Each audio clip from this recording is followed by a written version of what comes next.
Checking mic check. Okay. Looks like OBS is working nice and proper. Let's get these volume levels verified. Checking real quick on Twitch. Get these volume levels. Looks good. Let's see. What else? What else is there to work on? I think we can adjust some stuff on the screen slightly. Cool. Okay.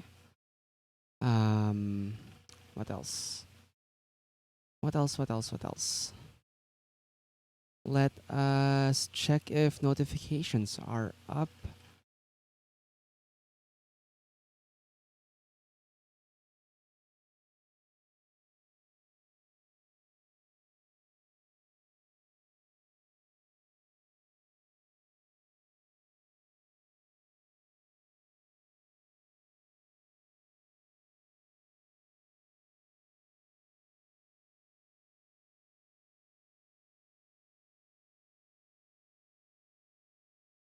We aren't on Twitch yet for some reason, really. Oh, well, welcome to the stream, Nico. Thank you for letting us know. Let me double check that on Twitch. Twitchy. What is up with Twitch? Oh, we're up on Twitch. We are up on Twitch. Maybe the notification just hasn't come out yet. Let me check my phone. Yeah, still waiting for the alerts to come in on my phone. Okay, YouTube alert came in. Is Facebook up? Okay, Facebook's up. Thank you, Christoph Alejo, for liking our video so quickly just now. Or was this from a previous? No, that's a live one. Cool. Um, let's see. Yeah, no, Twitch hasn't sent out a notification yet. That is must be a glitch again. Must be another glitch. Oh well. I guess that's another thing JP will have to look into. He's the one who knows how these things really work.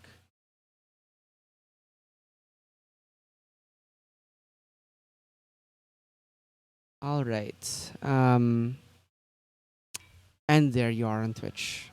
So it is streaming. It's just that there isn't there hasn't been a notification or something out on Twitch.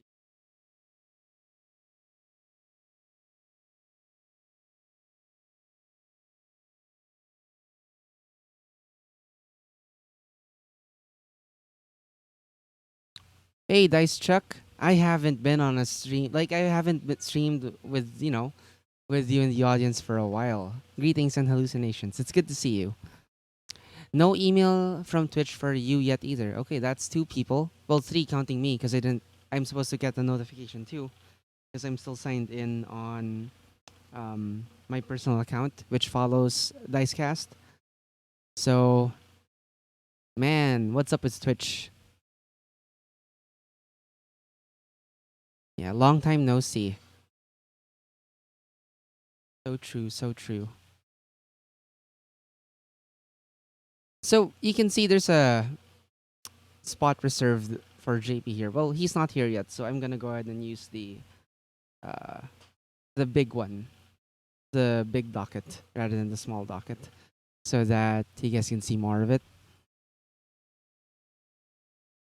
All right. So how are you guys doing?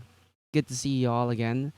To those of you who were able to make it, um, able to make it this weekend, thank you for being present for our special table talk stream that featured, a bunch of game designers who were able to take time out of their very busy crunch time to to guest on stream and talk about what it's been like creating creating games and getting ready to publish them and to get those ready for session 0, which is happening next Sunday already.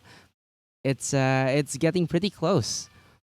And yeah, for those of you who haven't watched it, I can let me find some links for you guys.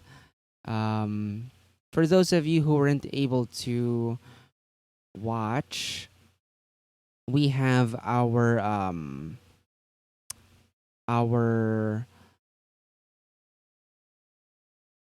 our second talk, our second roundtable talk over here. Let me give it a name. Table talk special. Uh, Session 0 special. Number 2 is this one. And the first video, though, which comes in 2 parts, is, let me put this together just real quick for y'all.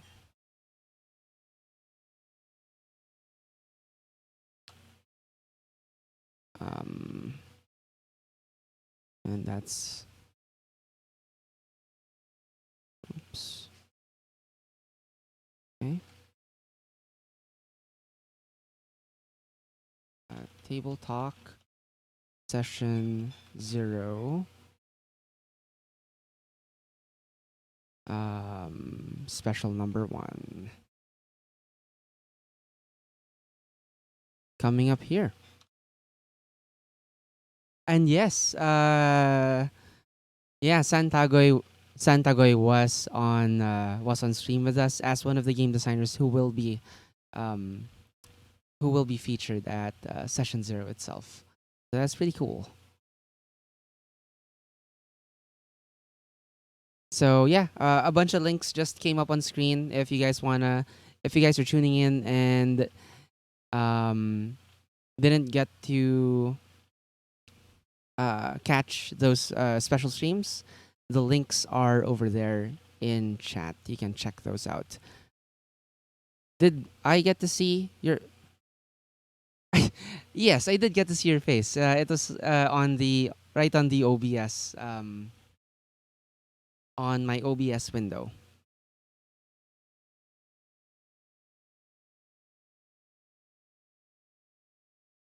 All right. Oh, thank you for the follows. We got a couple of new followers on Facebook. Thank you so much. Shout out to Lilia and Ajamiel. Ajamiel. Thank you so much for the Facebook likes. Much appreciated. You kept looking at your own face. Yeah, that's something that you do. You kind of you still want to be presentable, right? That's normal.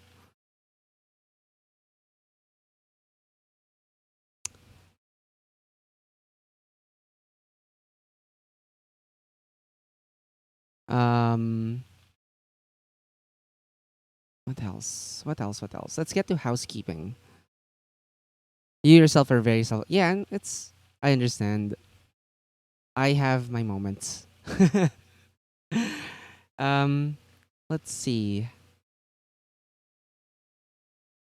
I've done something slightly different for today's docket. If you notice, like you guys, let me know if this is helpful.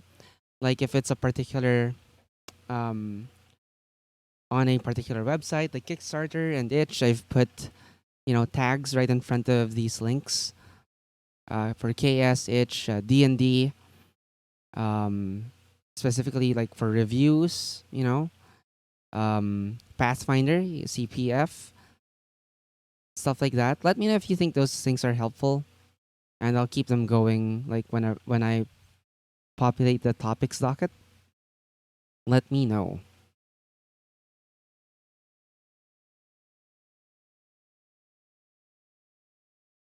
Whoa, where did the? Okay, there it is. I was on the wrong OBS scene. All right. Well, it's 12:07. We're 7 minutes into our supposed stream start, so we might as well get it going. Um, those of you who are in here, thank you again for tuning in. This is this week's Table Talk.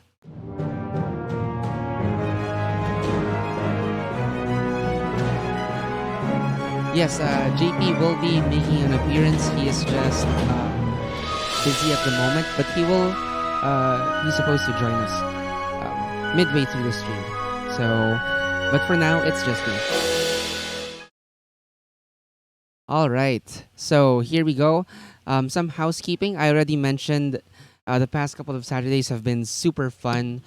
We have had a bunch of guests over, local game designers who will be highlighted, who will be featured um, at Gamers and GM's Session Zero, which is happening on August 25th. That's next Sunday at Green Sun Makati in Makati, where you will be able to browse and peruse all sorts of tabletop RPGs, all locally made, all by local game designers. Um, I want to give a shout out to. Let me see if I can get all of you in one go. Bim, Jamie, Maria, Pam, Sin, Christina, Nico, um, Popcat Games, which is DM Zero, and Kat, and Irwin. Did I get everyone so far? I think that was everyone. I didn't leave anyone out, right? Right. Hey, JP, thank you for tuning in on Twitch. I can't wait for you to get here. But yeah, be safe driving too.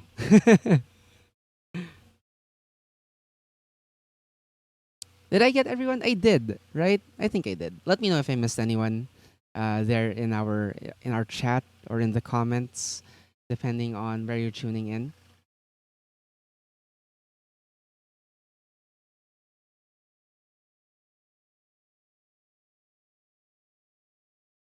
Let me know. Let me know.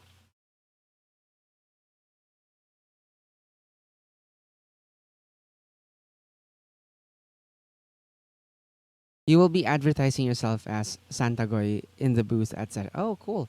So that is your like um what you'll be using, yeah, for your in a professional capacity. Is that right?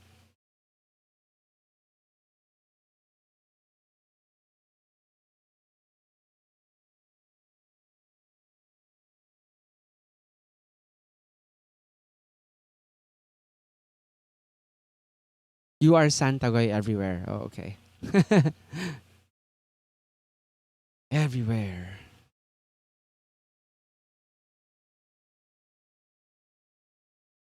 Okie dokie. Let's get to it. So yes, housekeeping. So for those of you wondering, like, there will be no evening stream tonight because yeah, like we're this is it. This is our this is it for table talk today. Like JP and I will are both gonna be here, so there will be no evening stream. We have collected both D&D and news from the tabletop gaming world for both D&D and for everything else into this one stream today. So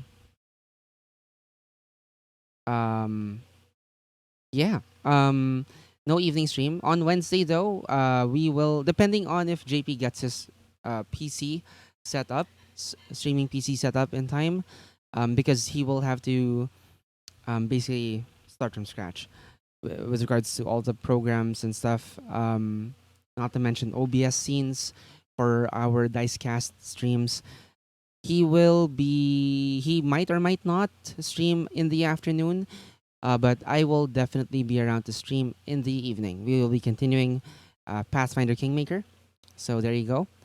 Um, and then on Saturday, we will be having our third roundtable discussion with guests from Session Zero, the local game designers who will be um, featured there. Will be joining us on stream. Originally, we had planned for just 2 dates leading up to Session Zero, but like thanks to lots of designers expressing interest in joining us which we are very, very thankful for and very honored. We will be having a third stream on the afternoon, the evening, just before session zero on which is happening next Sunday. So yeah, you can check us out then. Let's see if I can hang on. What is that?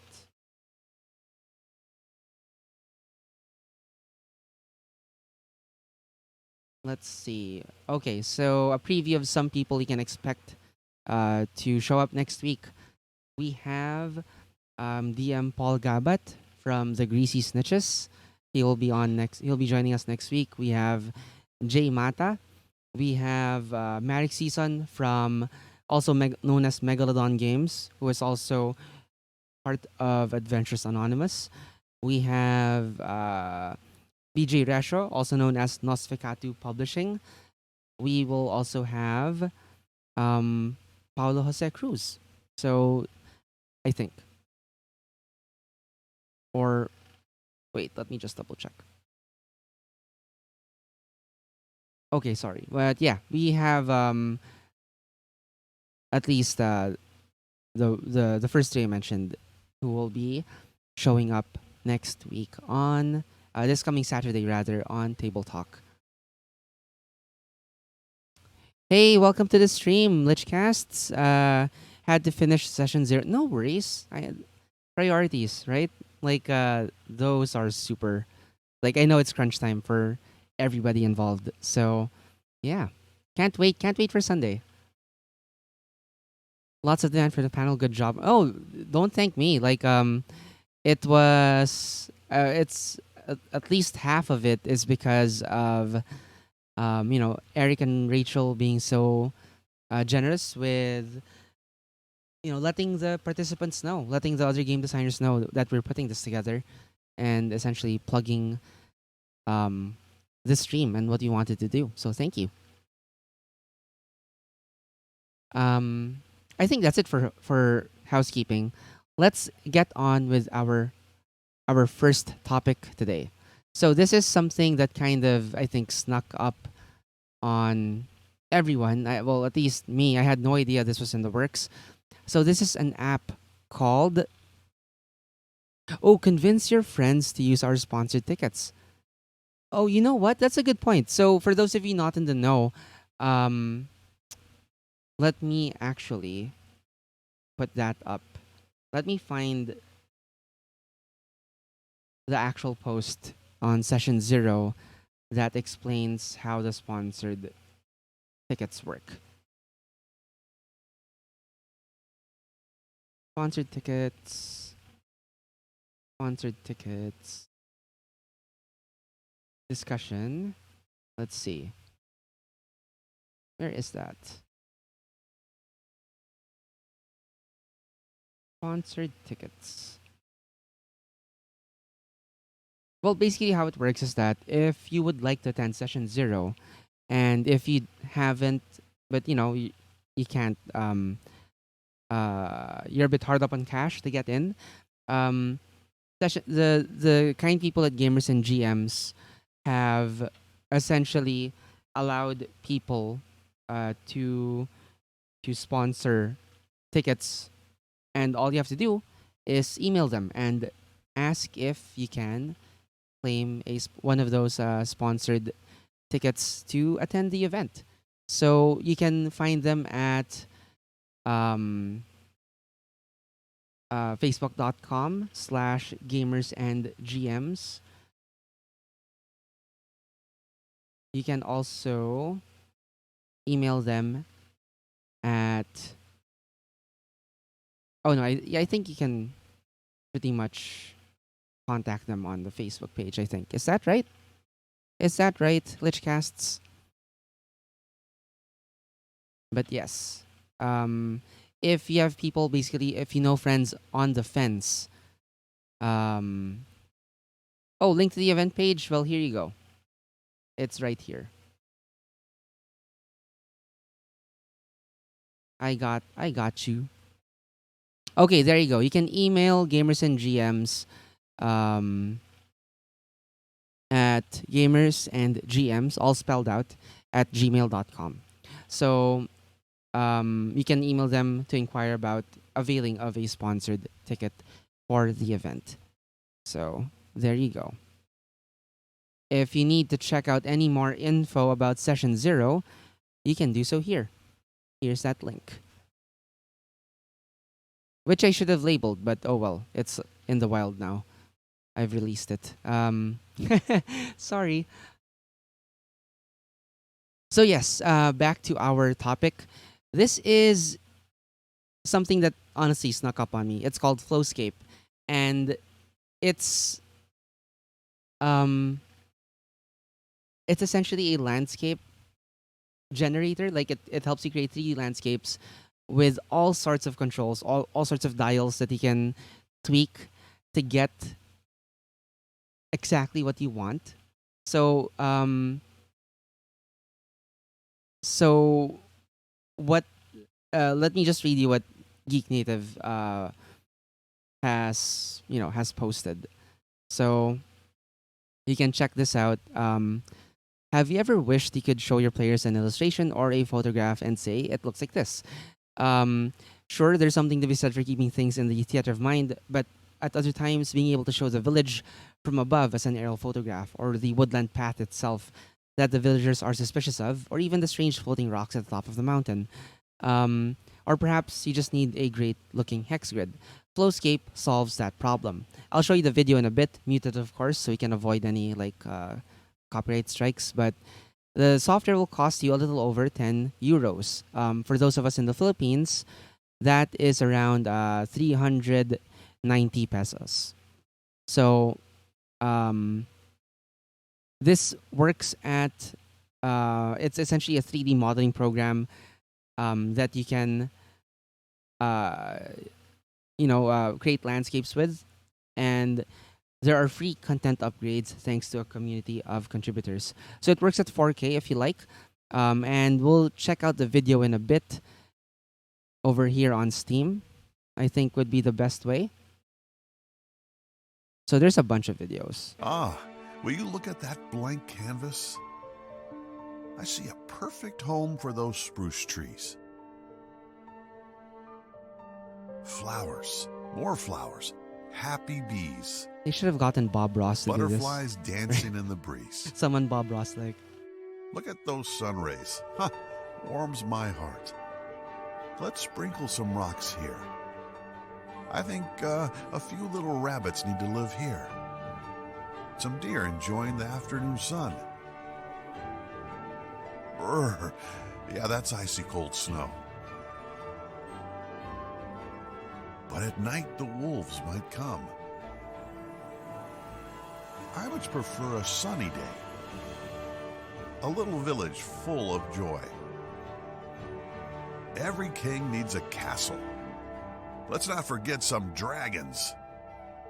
Ah, yes, my work is complete.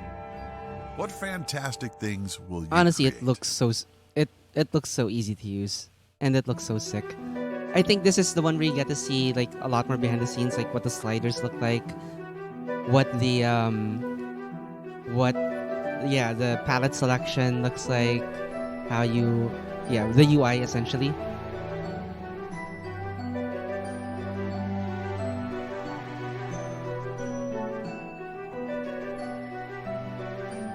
It's so cool to see so many tools like this coming out recently. Like with with Tailspire for the like minis feel of playing online, and then this, like, if we all had a chroma setup like with a green screen on the back, like who needs to put together, like you could do anything with this.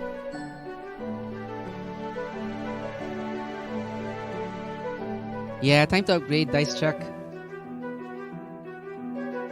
Lichcast's Tailspire has achieved Cyberpunk. They blew through all their stretch goals, like in the last couple of days.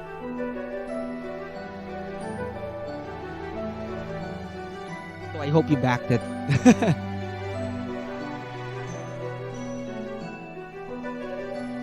There are the aforementioned floating rock islands.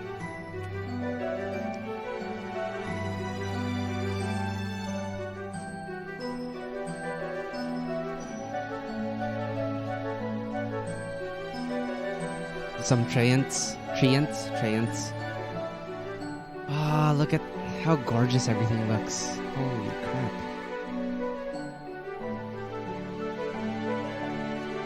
You have a Chinese or Japanese building palette as well. So, if you do L5R, you could pull it off.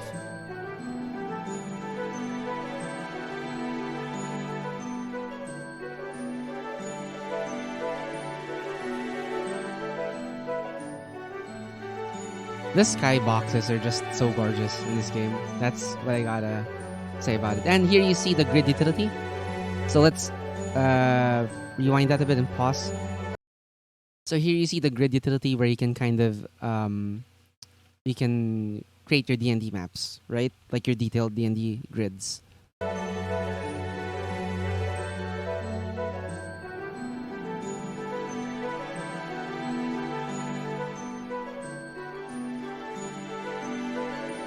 Oh yeah, I know you backed it for Dicecast, but like for Eric because he was interested in the cyberpunk stuff. Sweet February, yay! So it's such a long way off, but you know, it'll be a nice treat. So there you go. You saw a preview of what is possible in Flowscape. So let's check out the requirements. We've got, at minimum, a 64-bit processor and OS, such as Windows 7. So yeah, sorry, Dice Chuck. 1.8 gigahertz. For memory, you need 4 gigabytes of RAM. And for graphics, 1 gigabyte of VRAM, DirectX 11, and 4 gigabytes of storage space. Now, it's recommended it's 2 gigahertz, Windows 10, 8 gigabytes of RAM, and 4 gigabytes of VRAM. So, there you go. Let's see. Let's see if we can glean some more info. There are 10 different sound ambience setups from birds, insects, water, and weather. Okay. Oh, you can do hex grids too. So if like you're, if you're plotting out like a BattleTech game, you could do it this way. Hey Oxus, welcome to the stream. Thanks for tuning in. Good to see you. And yes, only for 390 pesos, Santagoy. It ain't bad at all. Not to mention the fact that there will be community updates, or rather community content. And if you don't want to rely on anyone else, it says here you can import your own models using the OBJ format exported from your favorite modeling program, or lots of free ones online. And it's worth noting because Blender has just come out with a brand new, super easy to use update. So the newest Blender, which is a free 3D modeling program, is supposedly super, super easy to use these days. So like you'll like for 340 pesos, or how much is it in dollars? Or well, in is that's pounds, like the 10 British pounds. It's definitely not bad.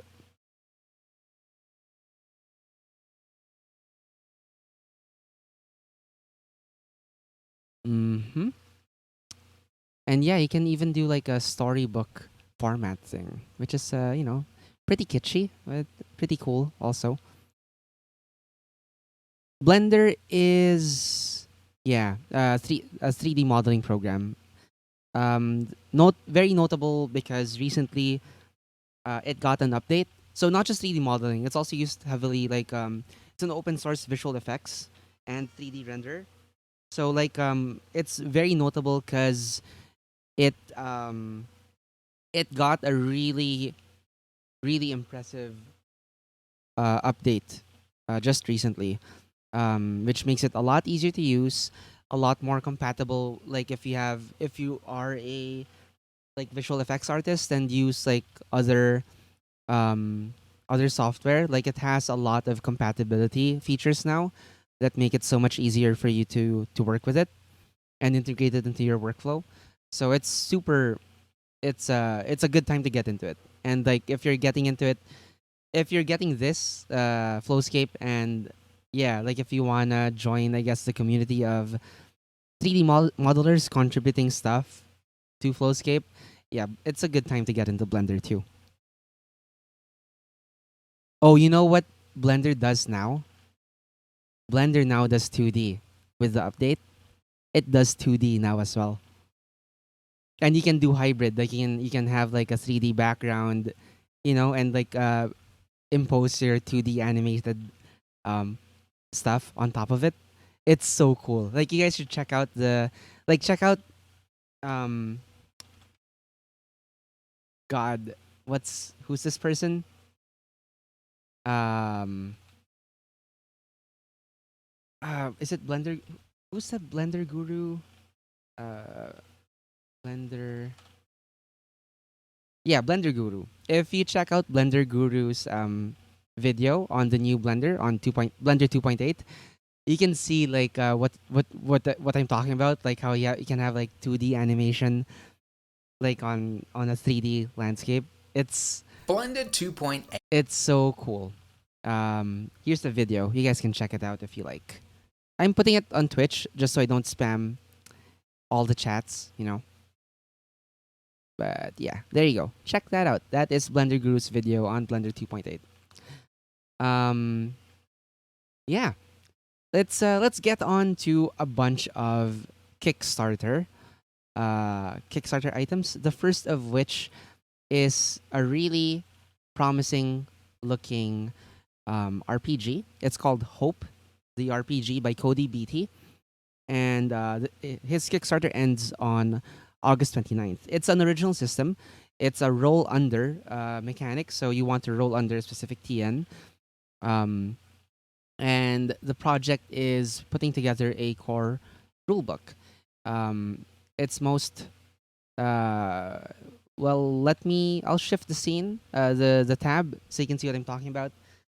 This is Hope. It's a post-nuclear apocalypse base building RPG with exploration elements.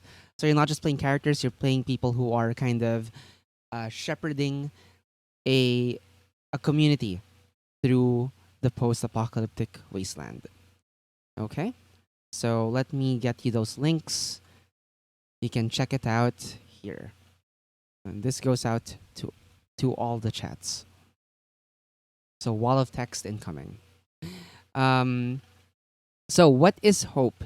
It started out as an exercise to test out the tabletop game engine he was developing, but Cody eventually decided to turn it into a full game because he thinks it's very much worth sharing. We'll check out the preview shortly. So, it is a tabletop RPG with moderate complexity.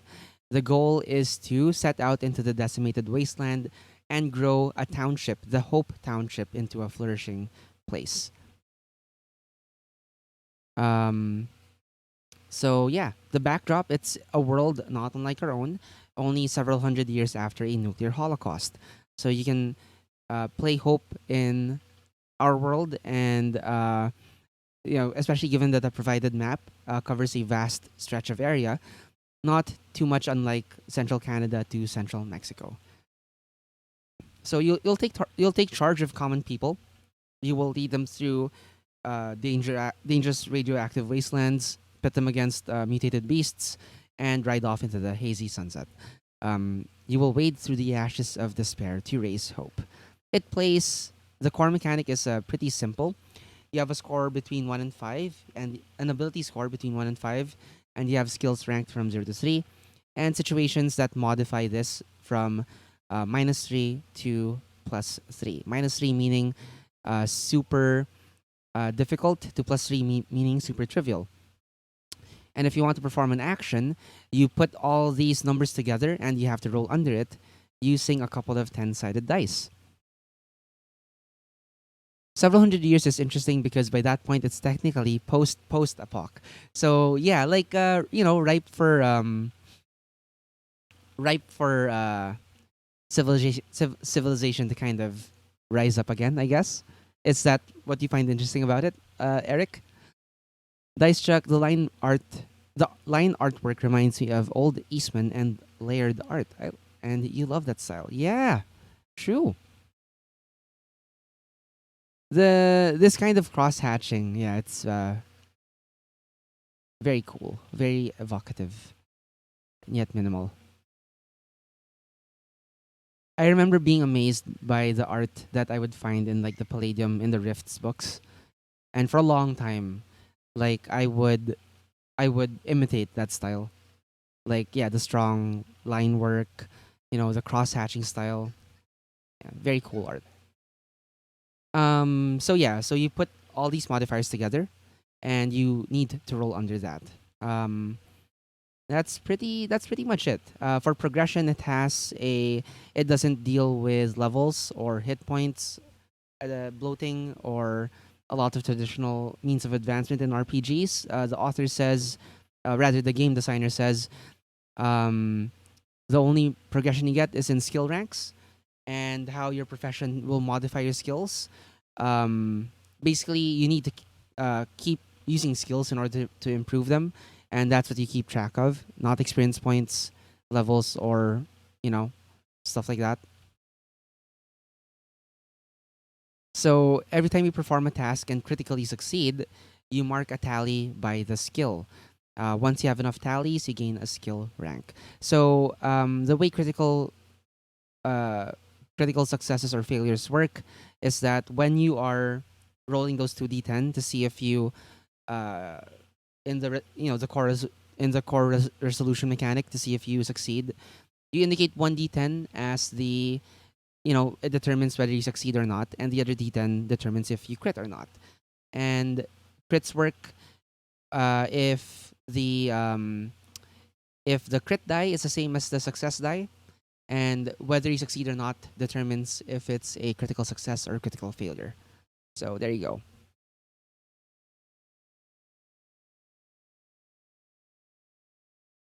So yeah, that's what he means by statistically speaking. You get one critical roll out of every 10. That's why, with an approximate 50-50 chance of it being a critical success or fail. So for every critical success you roll, it's actually something along the lines of 10 to 20 attempts. There you go.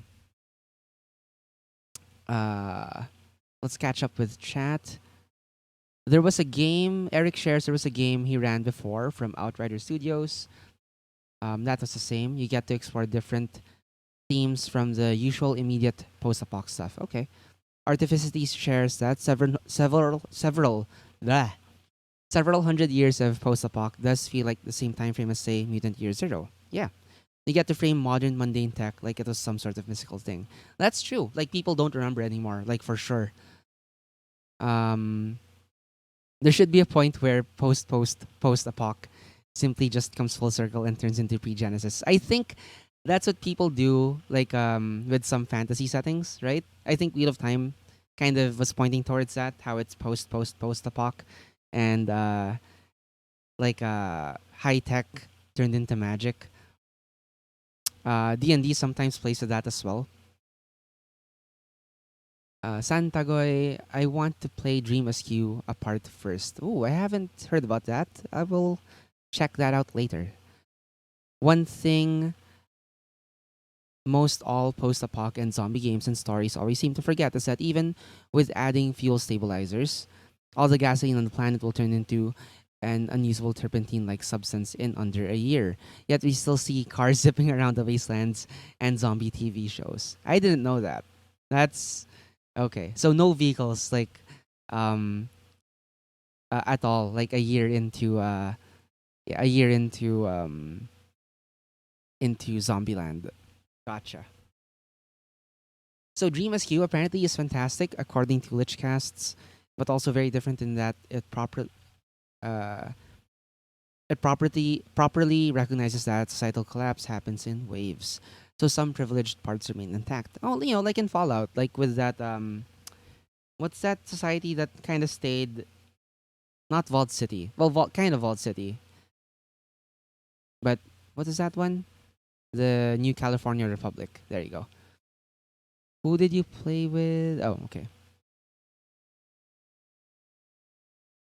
Numenara. Dice Chuck shares this kind of post. It's a wonderful setting and game.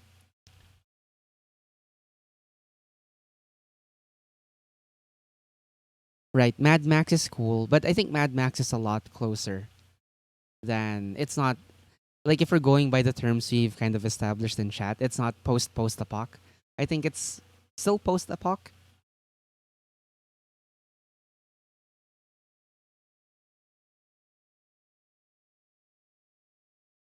Okay, let's check out the free preview that was provided. So there you go, more of that art. There you go, Dice Chuck, that art that you were so impressed by. Oh, I like the what do you call this font? It's not Comic Sans, but yeah, it's like one of those like handwritten scribble fonts, you know?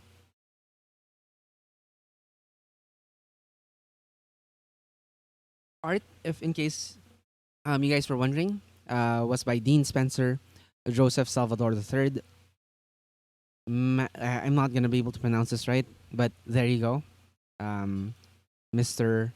or Miss Zagorski, and the Forge Studios.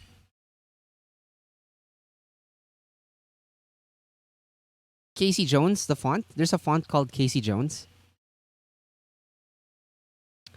Okay, let's get some. So you get a little like fiction here. And in case you wanted to read along, this was linked in the Kickstarter page. So you can check it out too if you want. There you go. You can find a preview. So yeah, there's a little bit of fiction. Oh, the gas mask looks like Casey Jones. Really? Oh yeah. I guess yeah. Okay, let's check out introduction. Yeah, wasteland wandering, rootin' tootin' mutant shootin', hex crawl. Hex crawl. Oh, interesting. So I'm guessing the map plays a big part in this because you are kind of trying to break out into the wasteland and kind of survive, help the town survive. Desert world is not hospitable. Carnivorous plants, giant bugs, flesh-eating bugs, mutated beasts, raiders, and radiation. Your characters may die often, but there will always be hope someone else will rise up from the dregs of the Hope Township who will seek relics of a past age. I like that. I like how that's framed, right? So like it's really about the town and how you can uh keep it going, so that even if your character dies, like you have a reason for creating new characters. I'd love to see like if this means they have, like if you upgrade the town, you also like you get bonuses to the next characters that come around, like better skills, better starting stats and stuff. That'd be interesting. Um, what their motives are, nobody could say, though fame, fortune, family, or just fuck it, why not, are the most common reasons. Lovely.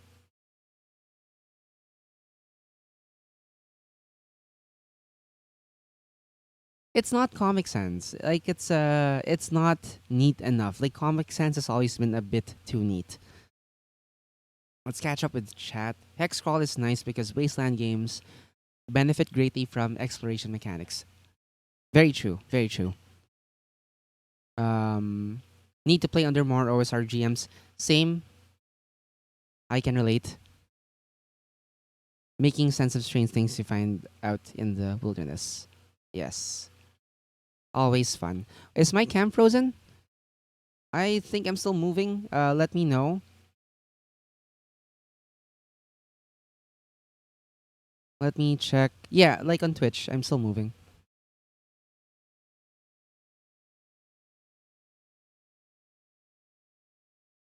Okay, let's see. What else? What else is in here? You just need 2d10 for the core function, but you will need the other polyhedral dice. Okay. Because they play a role in combat scenarios. Alright, so probably yeah, probably for damage and stuff.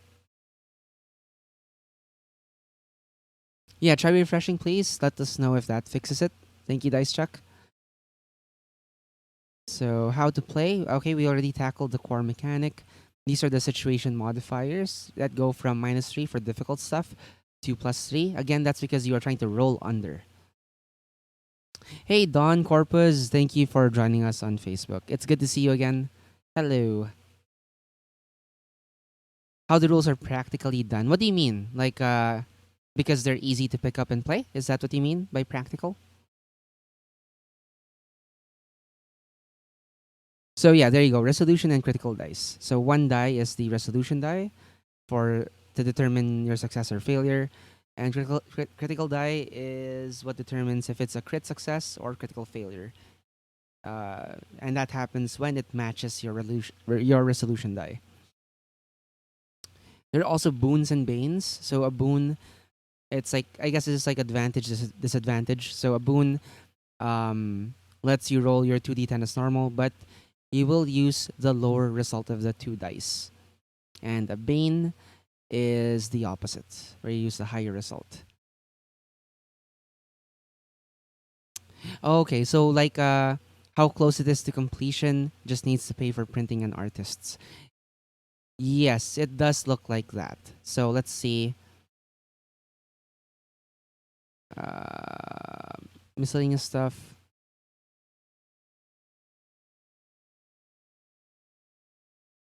Um, okay. So the document is completely it's almost completely ready. So like all the rules and stuff are already there. It just needs public playtesting and a setting section. Um, so upon funding, the creator intends to distribute the playtest material to the backers and keep track of feedback through Discord. So this is gonna last a month or two at the longest. Um, but yeah, that's pretty much it. So it's gonna be in a 5.5 by 8.5, so small format. Um, Around 70 pages for the booklet, but upon release, it's looking to be around 90 pages, and will be soft cover premium color prints. So yeah, let's look at the tiers. How much it takes to get in on this. So you can pledge $1, which for good vibes and access to the Discord server and the playtest document. But a pledge of $5 gets you a PDF of the finished document distributed through drive-through. Um, the Backer Deluxe will get you the print voucher, again distributed through drive-through. Um, $100 or more gets you a signed physical copy, only for shipping in the US though. And yeah, that's pretty much it. The highest pledge is there were other pledges that are all gone. Okay.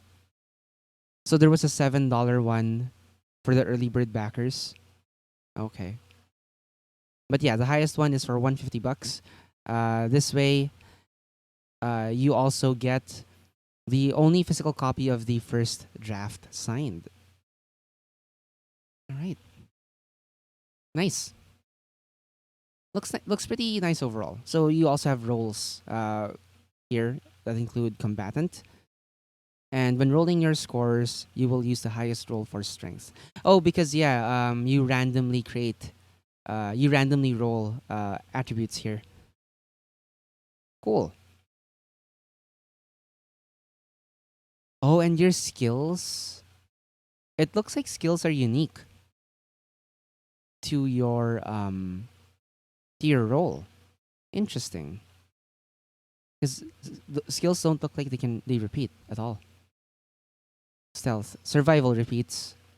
Like almost everyone has survival. Uh, there is diplomacy in a bunch.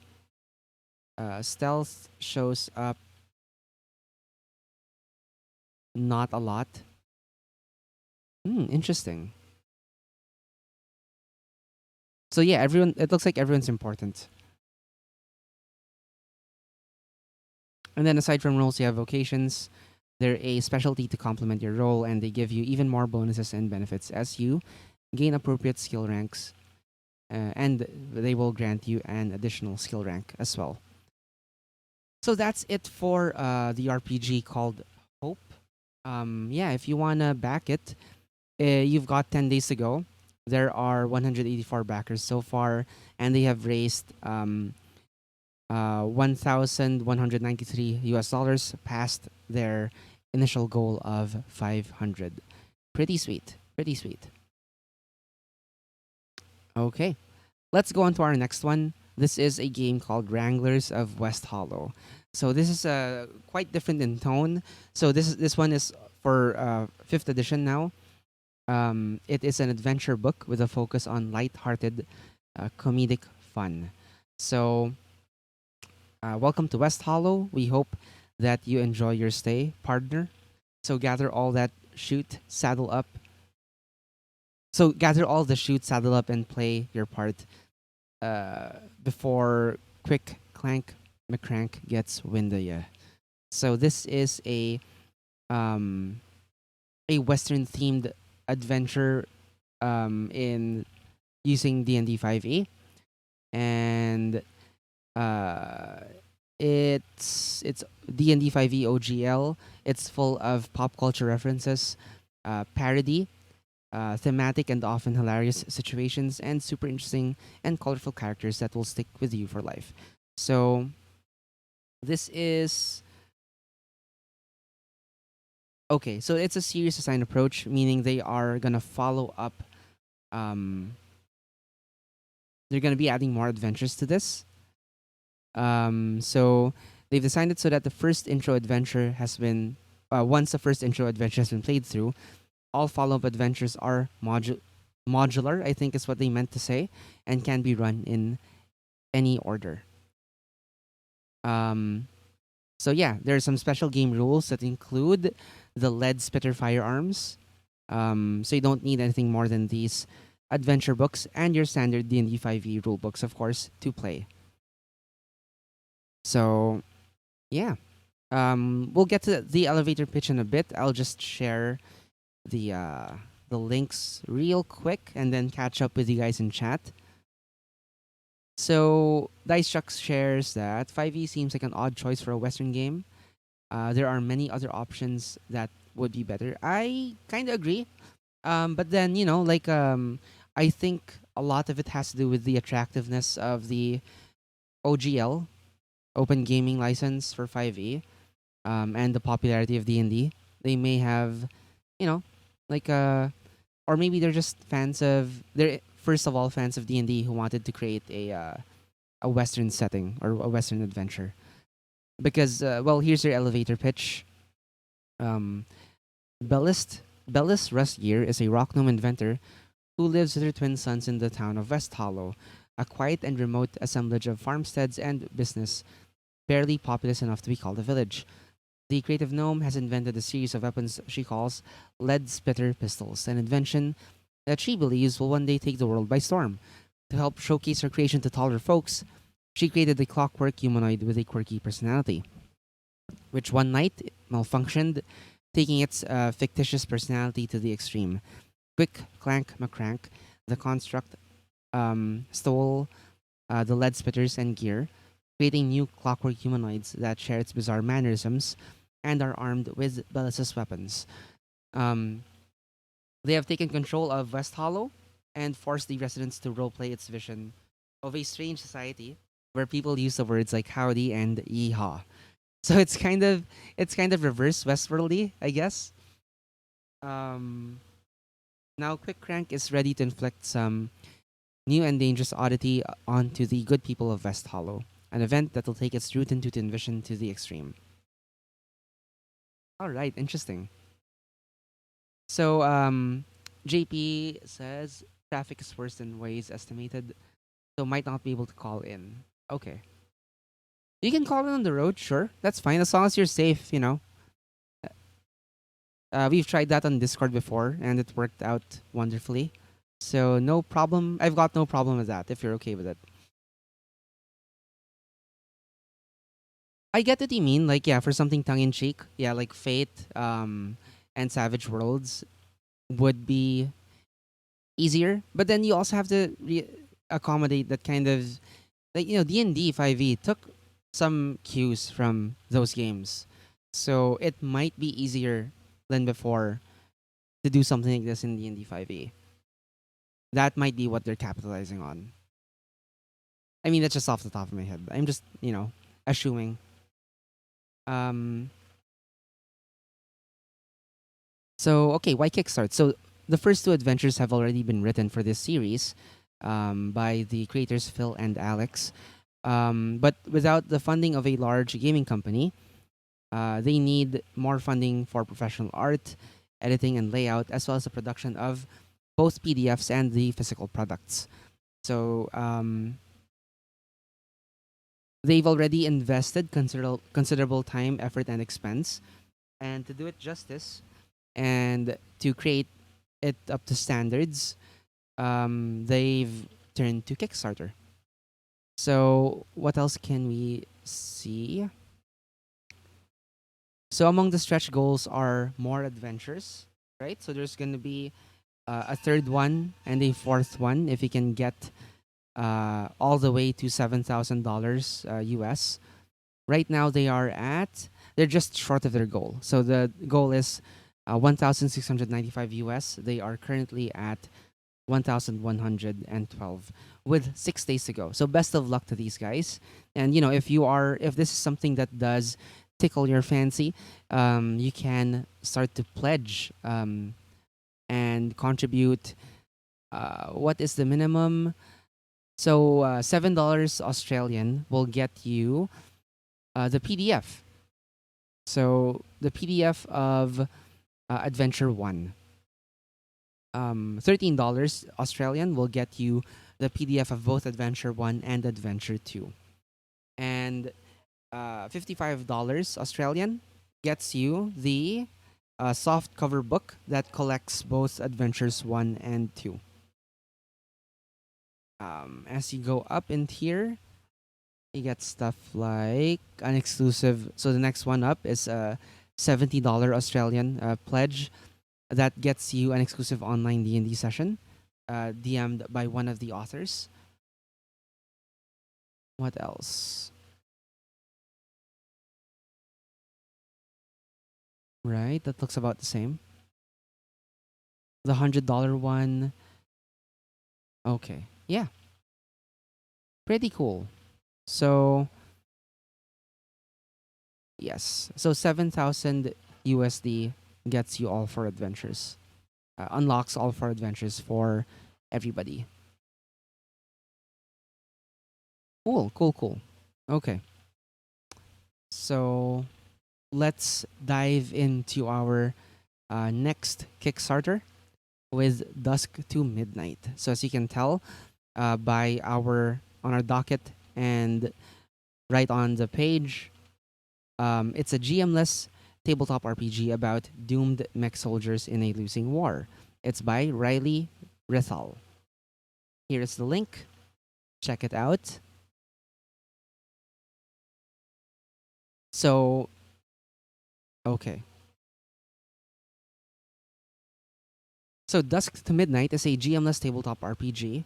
It's a game about relationships with both your fellow soldiers and your relationship with the war itself. It uses a unique dice mechanic where your stats are numbered 1 to 6 that represent your relationship with different aspects of your life: the war, your mech, the special skill that you have, and each of your fellow pilots.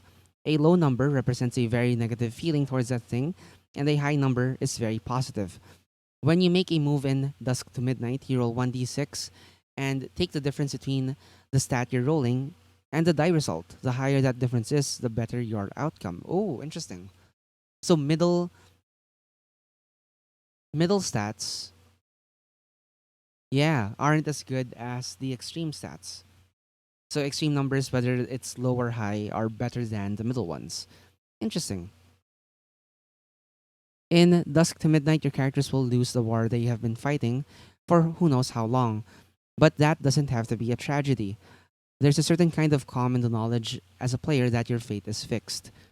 Much like real war, there's no point in gaming the system, as everyone involved has been doomed from the start. Interesting outlook. This lets players create very interesting stories that let their characters be vulnerable and make mistakes. Oh, I love that. I'll probably incorporate this like when I'm running something like L5R. Like, like your character is going to die.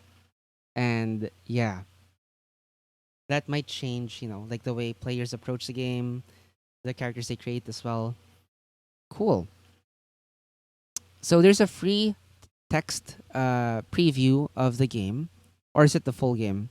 Um, and it's actually also on itch, so we can check. Let me see if I can find it on itch.io. Oh, there, it's right there in that link. Okay, that's the midnight dot text. Let's check it out, shall we?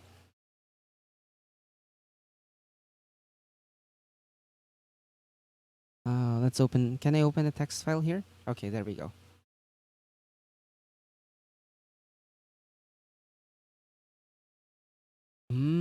Give a number 1 to 6 stage stat with one repeat maximum. Come up with a short. So it doesn't matter like if your stats are low or high. You just like according to what feels right. You just assign it. So the number describes your emotional attachment, with 6 being the strongest positive. So like confidence and love, and 1 is the strongest negative, like insecurity or hatred. 3 to 4 being neutral, ambivalent, or conflicted. So stats are: you have war, which is your relationship to the war. Is it worth fighting? Um, Mech, how well can you pilot and communicate with it? Skill, can you control it, and does it define you? And a bond with each pilot on your team. Do you trust them, and can you work together? Okay, there are destiny tracks, 2 sets of boxes. It'll help. They've somebody made a character sheet for the game, so we can check this out while we go through the rules.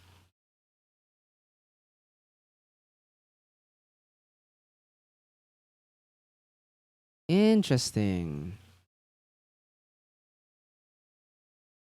Okay. So war, mech, skill, and bond. Okay. Destiny track, 2 sets of boxes, and label them resolve and disillusionment. There you go. Decide as a group how many boxes to have per track, depending on your desired game length. Around 3 to 10 is good. So they got up to 15 here. Um, this uh, this character sheet was made by one of the fans, the people who play the game, Battlestar Valk. So kudos to that dude. Uh, Resolve is your pilot's willingness to fight the war until the end, and disillusionment is your pilot's doubt in the cause, their side of the war and/or themselves. So scenes. Every round, each player will get to frame a scene with their pilot, then roll a move to determine the outcome of the scene. To frame a scene, decide who else is in the scene with you, where you are, and what you are doing. You can decide what move you want to roll beforehand to guide the scene, or wait to see what happens. Either way, play to find out what happens, and be flexible enough to move with the fiction. Okay. After you finish the scene, roll the move that corresponds to the uncertain outcome. Roll a 6 sided die and compare the stat you're using to the outcome. Subtract the smaller of the two from the larger one to determine your outcome. For example, if you're rolling the train your skill move with a skill stat of 2 and you roll a 5, your outcome is a 3. Okay. So 0 to 1 is a failure. What have you lost? Grim success. At what cost? And success on a 4 to 5 is what have you gained? Hmm. When one of your pilot's tracks fills up, they are out of the game. If it was the resolve track, you die a heroic death, fighting until your very last moments. If it was the disillusionment track, you finally give up and abandon the cause. If there's still more than one player in the game, stop normal play to discuss how this disappearance affects the other pilots, who mark one box on the track that fits how they feel and cross out their bond with the lost pilot. A player who no longer has a pilot to play can continue if they wish as a NPC or just to discuss the narrative. If there's only one pilot left, the game is over along with the war. And together, reflect on the legacy of your pilots and how you felt about the story. Okay. So here's the moves. Attack the enemy. And each move has different um, descriptions for failure, grim success, or success. So there's attack the enemy, which is self-explanatory. Self-explanatory. There's fraternize. So you spend time with a fellow soldier to change the state of your relationship in some way.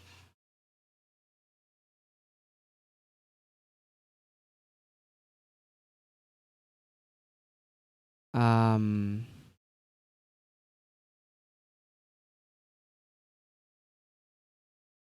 then there is be a figurehead where you participate in war propaganda. There is work with your mech. There is train your skill. And yeah, it does sound. That's what it reminded me of. I just couldn't put my finger on it. The sad mecha jam. This is probably a product of that.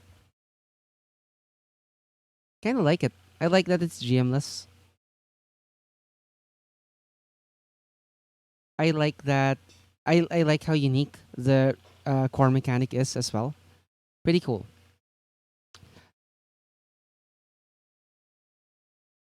So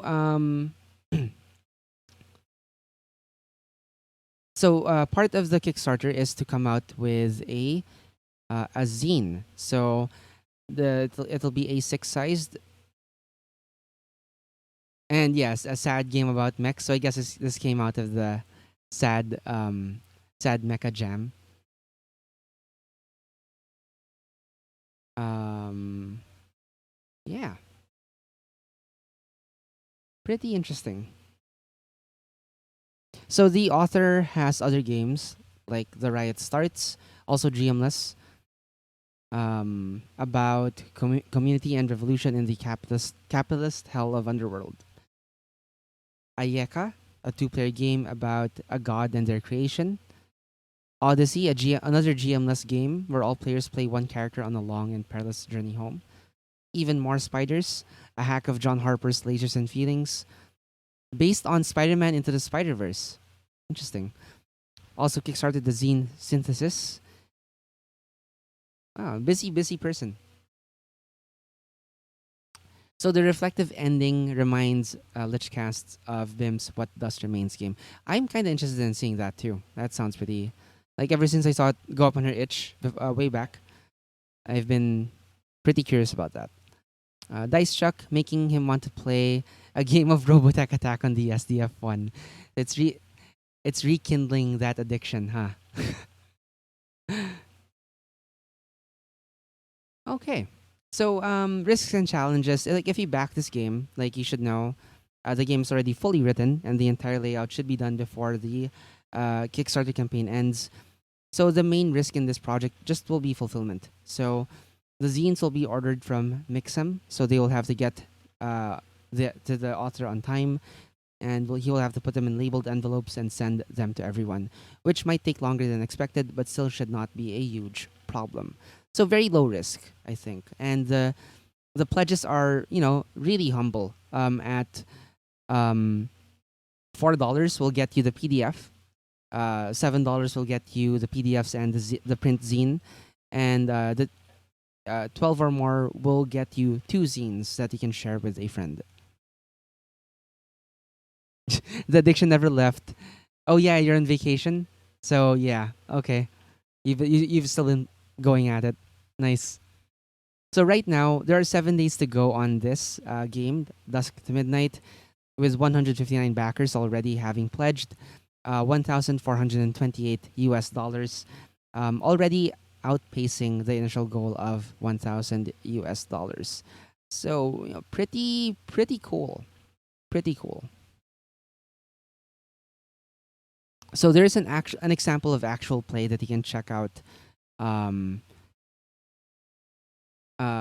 from these people called a podcast called The Room Where It Happened, which you can check out uh, from a link on the Kickstarter page. You can also hear the cast of Friends at the Table play it on another link. And but for that, you have to support their Patreon at $5 or higher in order to access it. So there you go. This is the author's other game called Even More Spiders, a hack of lages and feelings, but turned into a Spider-Verse RPG for you Marvel fans out there.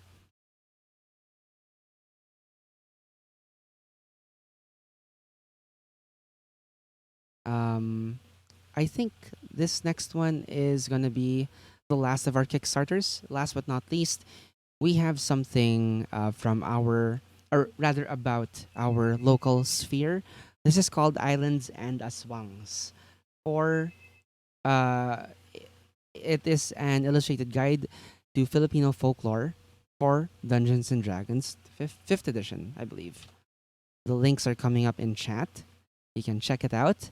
This one has 19 days to go, and with 283 backers, have raised 9,405 US dollars out of a 3,766 dollar goal.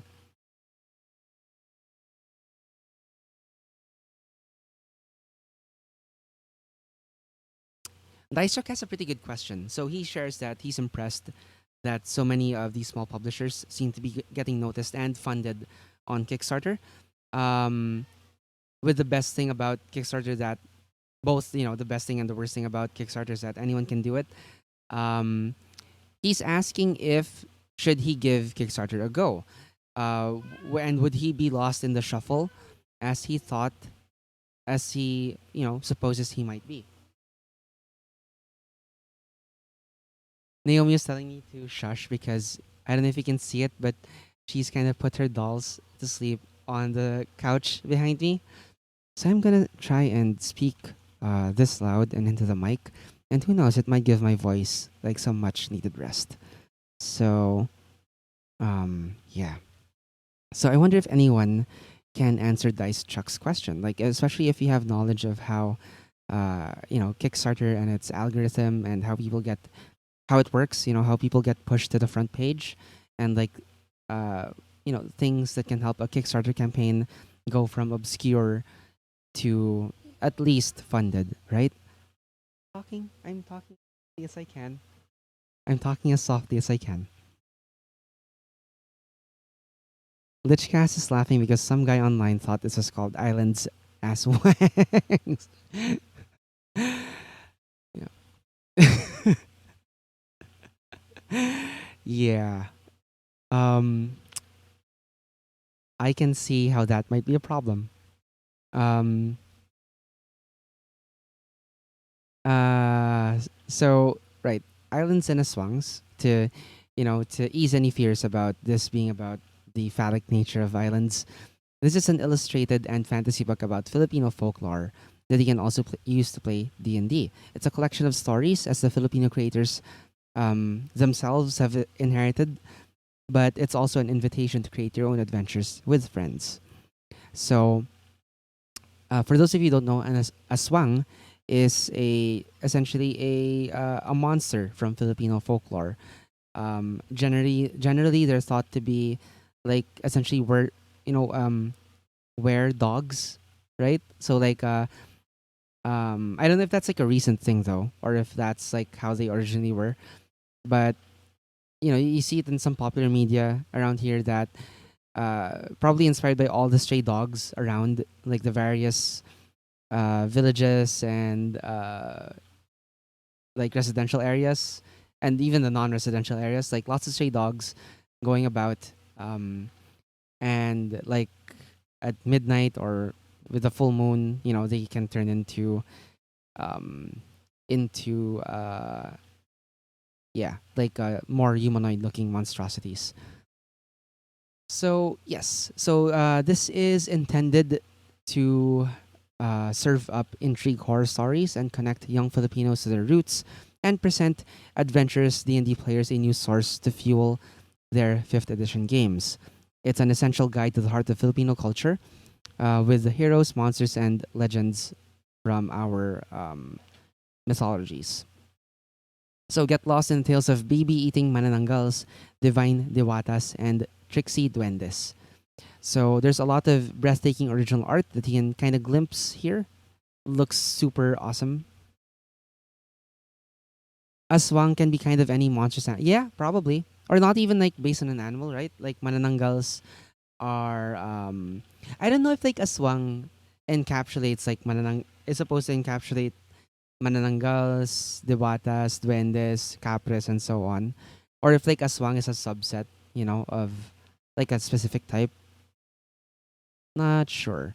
I'm just going by what I know from what I've read from mythology class. That classic graphic novel.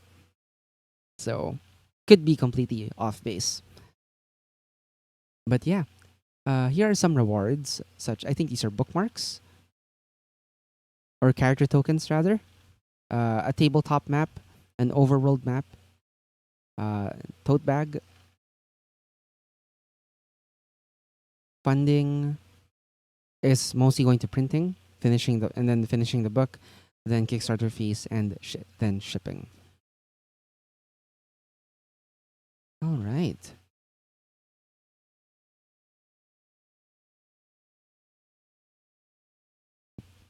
Um, let's catch up with chat. Sorry, excuse me. That's a burp. Lichcast says Kickstarter campaigns work and get noticed. As for that, while he's not too well versed on it, he knows that sometimes the creators notice a project and highlight it, but people usually just notice it on their own. So it's a very word of mouth thing, I guess. Way to make it work the most is to do a lot of pre-campaign advertising to make sure your first few days get a good strong push, and that plays a role in the algorithm noticing you and pushing you to the front page. Interesting.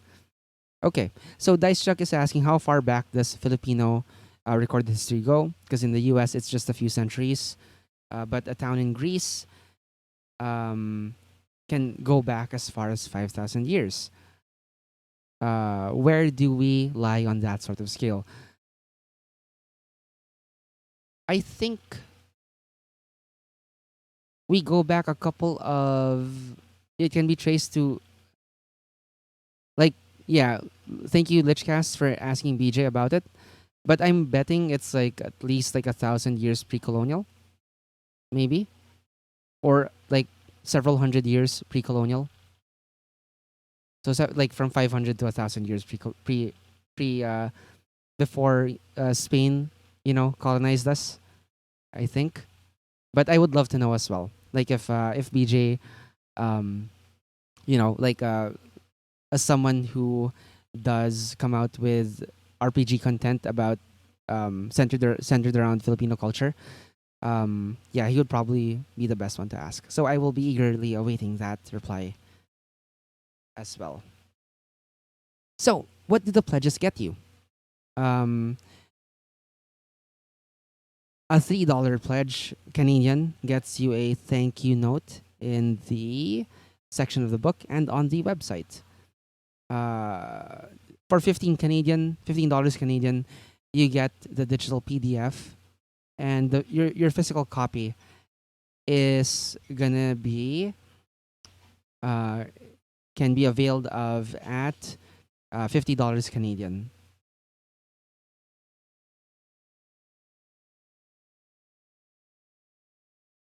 If you are in the Philippines, um, with shipping costs included, you can get a physical copy as well for $60 Canadian or more. How much is that?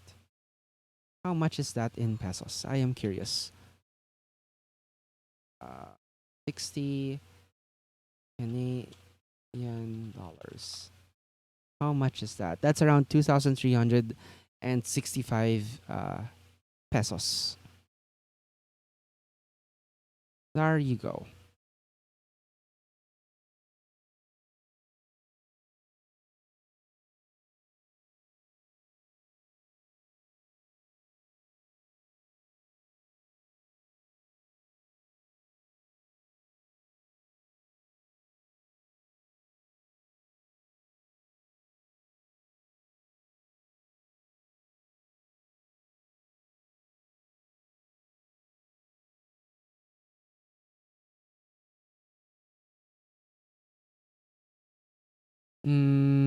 Okay, sorry, got distracted a bit. Um, I wonder if there's like a preview of the book. They also mentioned the website. I wonder where that website is. If they have a link, do they have a link? Let's check out the FAQ. So okay, so this is for fifth edition with races, subclasses, monsters, pantheons, and some flavor backgrounds.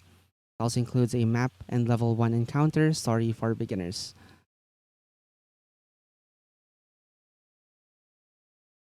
Okay, so it will ship internationally once the book gets funded, with international shipping options announced in the fall. So right now, it's too expensive to ship to different countries individually, with the Philippines being an exception because they were approached by a distributor there. So if there's high enough demand, they will look into distribution options in your specific region. Is the website up? Maybe the website isn't up yet. Let's see if we can Google it. Oh, there's the website. Islands and Aswangs. Oh, I think we have featured this before. Cool, cool, cool.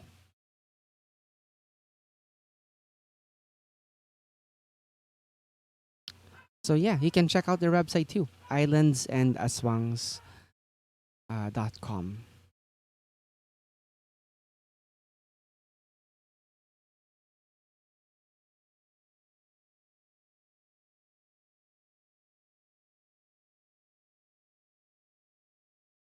Nice.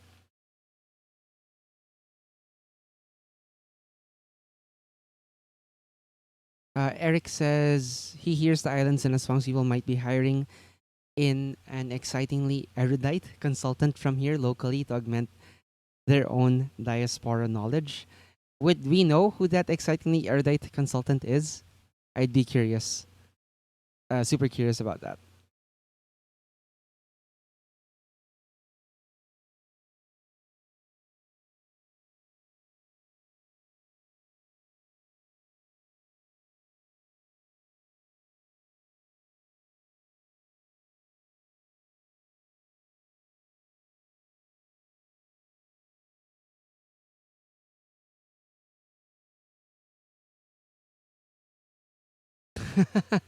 I can't see who it is, but have an erudite response above to Dice Chuck's question. I see. I see what we're going with that, Lichcasts, and I couldn't be more excited. So that's a question for the Dice Chuck's question of how far back Filipino recorded history goes. Uh, Lichcasts shares care of BJ Resho or Nosficatu Publishing. That it's a question with no easy answer. The Spanish wrote about our us in the late 16th through Boxer Codex. Um, Chinese accounts date back to the 12th century. Luzones get mentioned in the Malaccan records in the 15th, well known as swords for hire. Whoa, cool.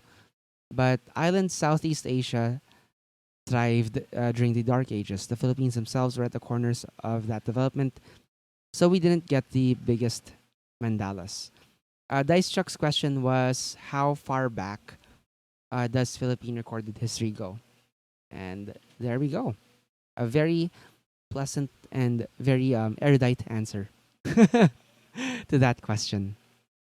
thank you, Lichcast, and thank you, Nosferatu Publishing, or BJ Resho, for that enlightening response.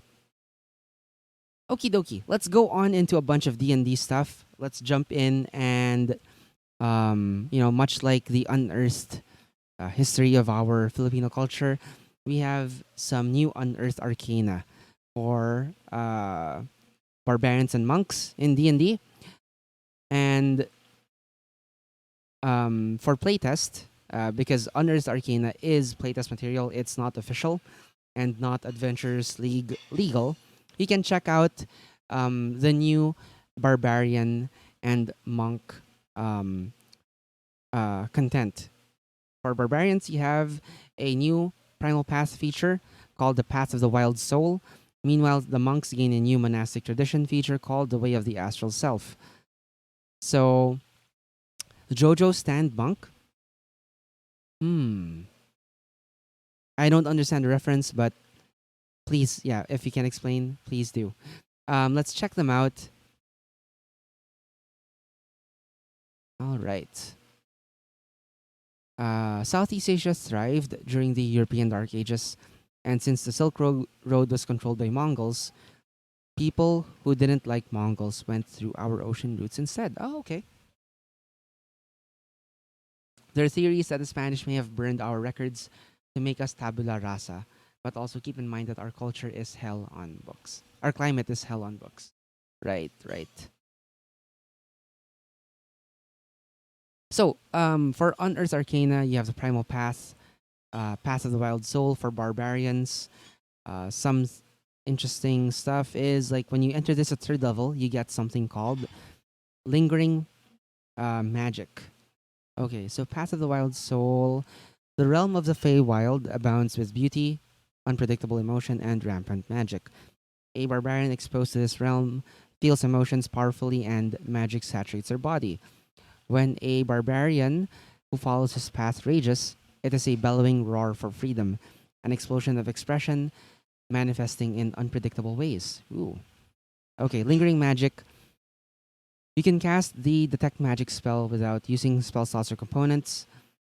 Constitution is your ability for this spell, and you glow a color corresponding to the school of magic you detect, and you get to choose the colors. You can use this feature a number of times equal to your con modifier, and you regain all expended uses when you finish a long rest.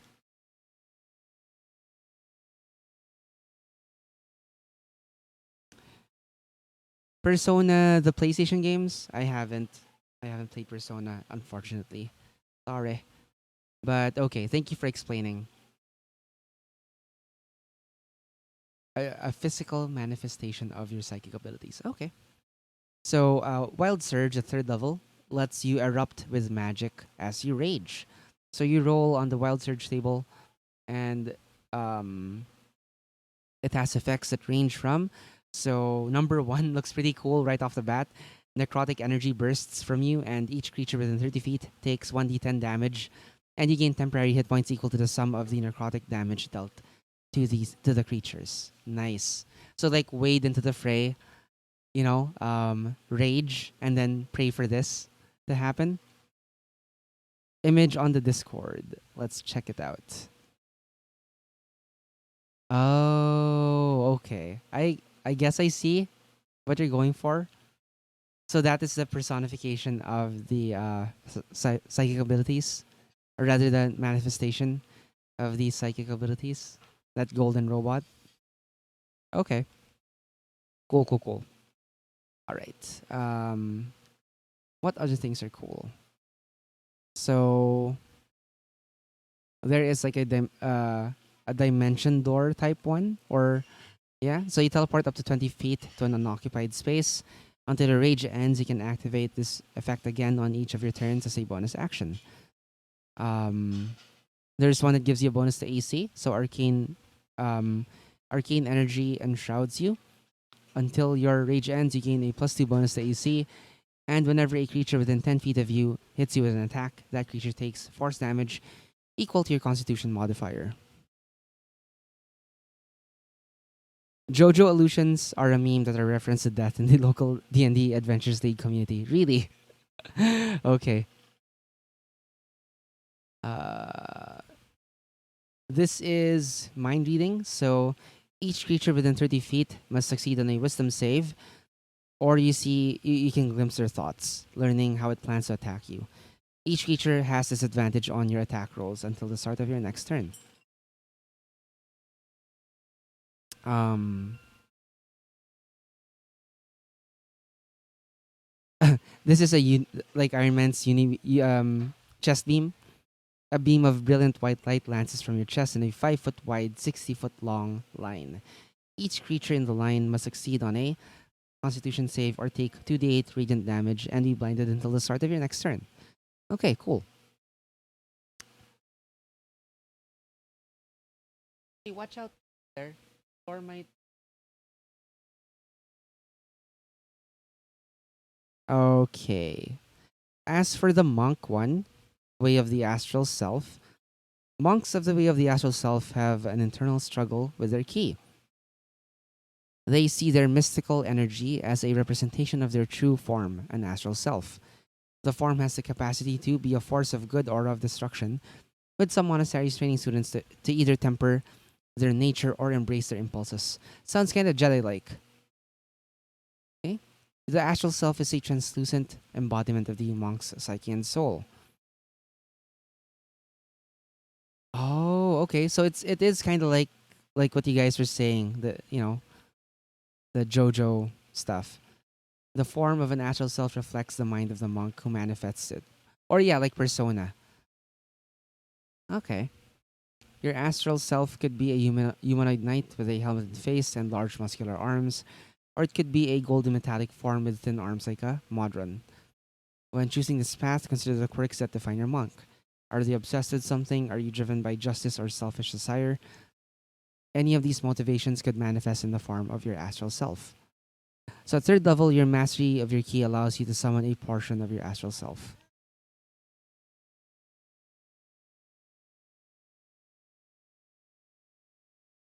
On your turn, you can spend 2 key points as a bonus action to summon the arms of your astral self for 10 minutes, and you determine the appearance based on the qualities of your character.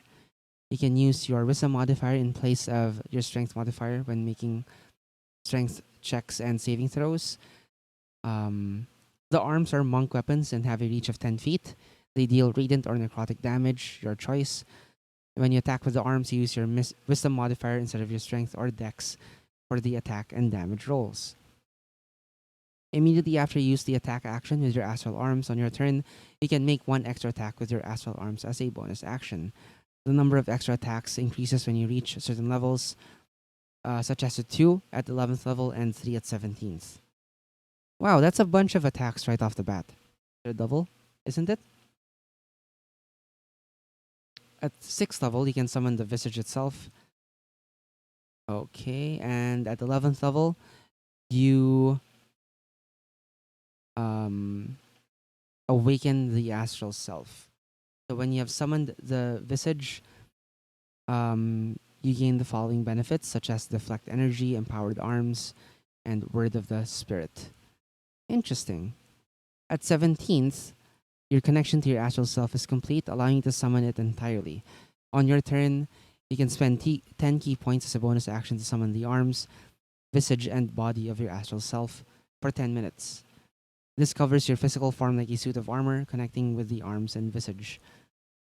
So you vault in.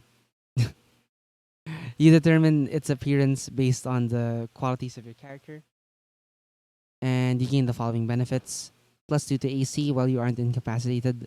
You can use the extra attack feature to attack twice. Oh, whenever you use the extra attack feature to attack twice, you can instead attack 3 times with your astral arms.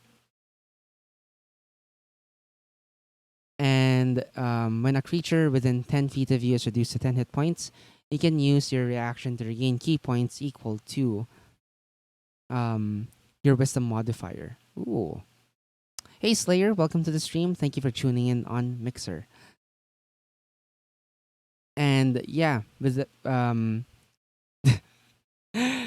uh, Nico has been sharing some images that may help you with the visualization of what an astral monk does, and there you go. I guess that is the ultimate expression, the 17th level one or something. So yeah, um, without further, you know, without further ado, we will summon our own disembodied astral buddy. This over on Discord, JP is ready to receive the call that will loop him in on on our stream. So here we go. Calling in JP. Hello, are you hearing me loud and clear?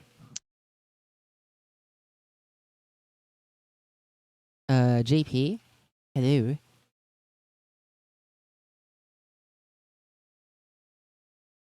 I I have no think idea if my voice is coming through. there you go. Now it's coming through. Okay, What did you do? What cool, changed? cool. I unmuted my headset. Oh, okay. There you go. Hi, So welcome to the everyone. stream. Let me just check if your levels are coming through fine. Can you keep talking, please? Sure. So, yeah, sorry about the lateness. I was supposed to call in early. I needed to drive my wife and kids to well, my wife's office, and then my kids dropped them off at with parents. They are the best parents. Like they're watching the kids all the time now. So it's like it's Aw. a Your folks or Trisha's oh, folks? I Or both? but I do miss the kids every time. Both sets of parents. Oh. So like on the weekdays, since my wife's office is so close to my parents, they are the babysitters, and then on the Uh-huh. weekends we go visit Trisha's family, and then we get to go out and enjoy ourselves while they take care of the babies too. That's awesome. That's so awesome. Yeah, it's so helpful. Like I don't know how we would be able to do this without all of the support. Not to mention, they get to bond also with, right? Extended family and stuff. Yeah, and Tago is right. Yeah, so many parents love their apos, but I feel like ours are extra loving because Whole nother both, level. yeah, whole nother level. Like, because Trish and I are both the firstborns in both our families, and we're also like you know how it is with the clans. It's like after the first set of apos that have their own kids, it's a big deal. You know? It's a Yeah, super big that's deal. true. So yeah, especially on Trish's side, because I have older cousins who have had kids already. But on Trish's side, my gosh, she's the first in her generation to have kids. Nice, nice, nice. So yeah, like I'm glad. Even Edwina and I have been meaning to pay you guys a visit. It just hasn't Mm-hmm. schedules haven't worked out just yet. I think some of our other buddies too, like from our college gaming group, they wanna like we all Yeah, wanna see like how the twins are doing. It's been a while. Like we can't wait to see how they've, kind of how they've been, like how they've grown and stuff. We miss you guys too. So we'll make a date of oh, it. yeah, we do need to get together and actually play a game soon and actually stream that because we've been leaving our Dicecast audience hanging in terms of having an actual gameplay stream. That's true. You know what? I think we really should revisit the possibility of doing it online, right? Like either via Roll20 Yeah, or Tailspire or something similar. Um, we really should look into that. So we should. we should plan it. Whether yeah, we should just start planning stuff more. Don't worry, we'll get there very soon because once all of the hecticness of Yes, getting used to the kids is over, and it's getting there, I'll be able yes, to start planning stuff again. true, true, true. So yeah, like, but until then, like, we've got Table Talk, we've got Video Wednesdays, and then we've got Hmm. the weekend specials that we are able to do on occasion. So yeah, just on topic, like, have you checked out the new Unearthed Arcana for barbarians and monks? I have not, but I was listening to you talking about it, Uh huh. and the JoJo reference. It makes sense. I actually thought that Monk would have had something like that, like by default, From the start, because it yeah. makes so much sense for a monk character. I mean, it's very much evocative of the ancient one, you Uh know? huh. Uh huh. Oh, sorry for the robot voice. That's me trying to get into a parking slot. That's all right. So, The mm, barbarian one, I didn't get to listen to much about the details. What's the gist of it? The gist of the it's barbarian's effects? essentially wild magic. So aside from being Oh, able to okay. detect magic as a, like they get the ability to detect magic, but also they get wild surges whenever they rage. Mm, okay. Yeah, That's pretty sweet. It's very, very random though. I don't it's know very random. Yeah. how, yeah, because the one of the biggest draws, for the martial classes is how Hmm. consistent they are. They don't have many flashy things, so to speak, compared to like the utilitarianism of a wizard or Right. the explosiveness of the sorcerer or warlock, but they are consistently good. That's what they're supposed to be. That's what their class makeup is supposed to be like. Now, when you introduce wild magic to a barbarian subclass, Hmm. I am cautiously optimistic about how that changes things up. Here's another thing too. The Mhm. barbarian subclass, it acts as a magical battery for other spellcasters. It has this ability called Magic Mm. Serves, and basically you can touch a creature and roll a d4, and the creature recovers an expended spell slot of a level equal to the number rolled. No fucking way. That's awesome. And if they can't recover a spell slot of that level, they instead gain temp hit points equal to 5 times the number rolled. But I think in that, I don't know if the effect on you applies to both cases, but it says you take force damage equal to 5 times the number rolled as well. So I don't know if Whoa. that works for both cases, but essentially you're a living magic battery for the spellcasters in your group. Yeah. You're a mana battery, a mana pot. Oh, that's so cool. So that effectively turns the barbarian into a semi-support role. Yeah, I guess looks like it. Hmm. What else? There's a thing called Arcane Rebuke. When a creature forces you to make a saving throw while you're raging, you can use your reaction to deal 3d6 force damage to that creature. So it's Hmm. a counter. Yeah. And yeah, Chaotic Fury, the 14th level ability, just lets you re-roll on the Wild Surge Is that table. a just half starter? Sorry. Says in chat that 5e has been out for almost. Right, yeah, 5e has been out for almost a decade, says That Santagoy. thanks for making me feel super fucking old, Santagoy, because holy shit, a decade of 5e. Has it been a decade? That's I don't know how accurate that claim is, but remember for a while, 5e was called D&D Next while it was still in the beta phase, in the Oh yeah, that's true. community feedback phase. That is true. And we were playing 4e at the tail end of our college days, and college was more than a decade ago. True. So, yeah. Oh man.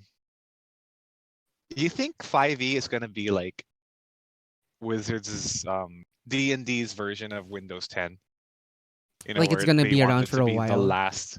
Yeah, they want it to be like the last version of D&D that they continuously update, like in a living world kind of way. Maybe depends on like. Well, right now it seems to be going strong. Cause like you Hmm. have OGL coming out now. Like I think it's gonna stay this way for at least another 5 years. You think Honestly, so? like with the strength of the brand, at least another 5 years. Okay. Um. Okay, so yeah, like in chat we have D&D Next came out in 2012. So 5e must not have been that far, that long after. Right, right. I think it was in D&D Next phase for like a year and a half or 2 years, and then Mm-hmm. they officially named it 5e. Dice Truck asks, what is it with RPGs that can't just have a monk be a weaponless martial artist and a barbarian be a big dude with a sword or axe? They always have to magic them up and go against archetype. If you want to be Conan or Bruce Lee or a Shaolin monk in most RPGs, you just can't. There's always a push to make them more complex and magical. Well, to be fair, the base classes are pretty much that. Like Yeah, the base exactly. offering is that. It's just like, I yeah, they are spicing things up further down the line to offer more right. options. The base barbarian and the base monk have always been that way. Mm-hmm. But you kind of sometimes you wanna play against archetypes sometimes while still using the core idea of the barbarian or the core idea of the monk. Like when Um, multi-classing doesn't because cut it anymore. yeah, when multi-classing, well, I have my issues with multi-classing as well, but the core concepts of the class only take you so far. You have to somehow make it individual to you as well, and I think that's where the archetypes are very useful, without having to go fully into multi-classing. Dice Truck asks, but if you, or rather comments, if you use the base classes, you feel gimped. I don't know. Like Barbarian is pretty No, strong off the bat. Like I don't think yeah, I don't think um this outclasses the Barbarian. Like for instance, I'm not a fan exactly of the Wild Surge effect on Rage because it's so unpredictable. Um, hmm yeah, like yeah, I don't think base Barbarian is quite outclassed by this.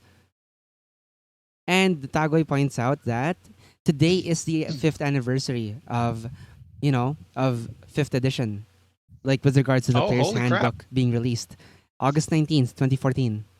So happy Cool. 5 years, D&D 5e. Do they have something special to say on D&D Beyond or something? Is there a news article about it? Good question. Let me do a quick check.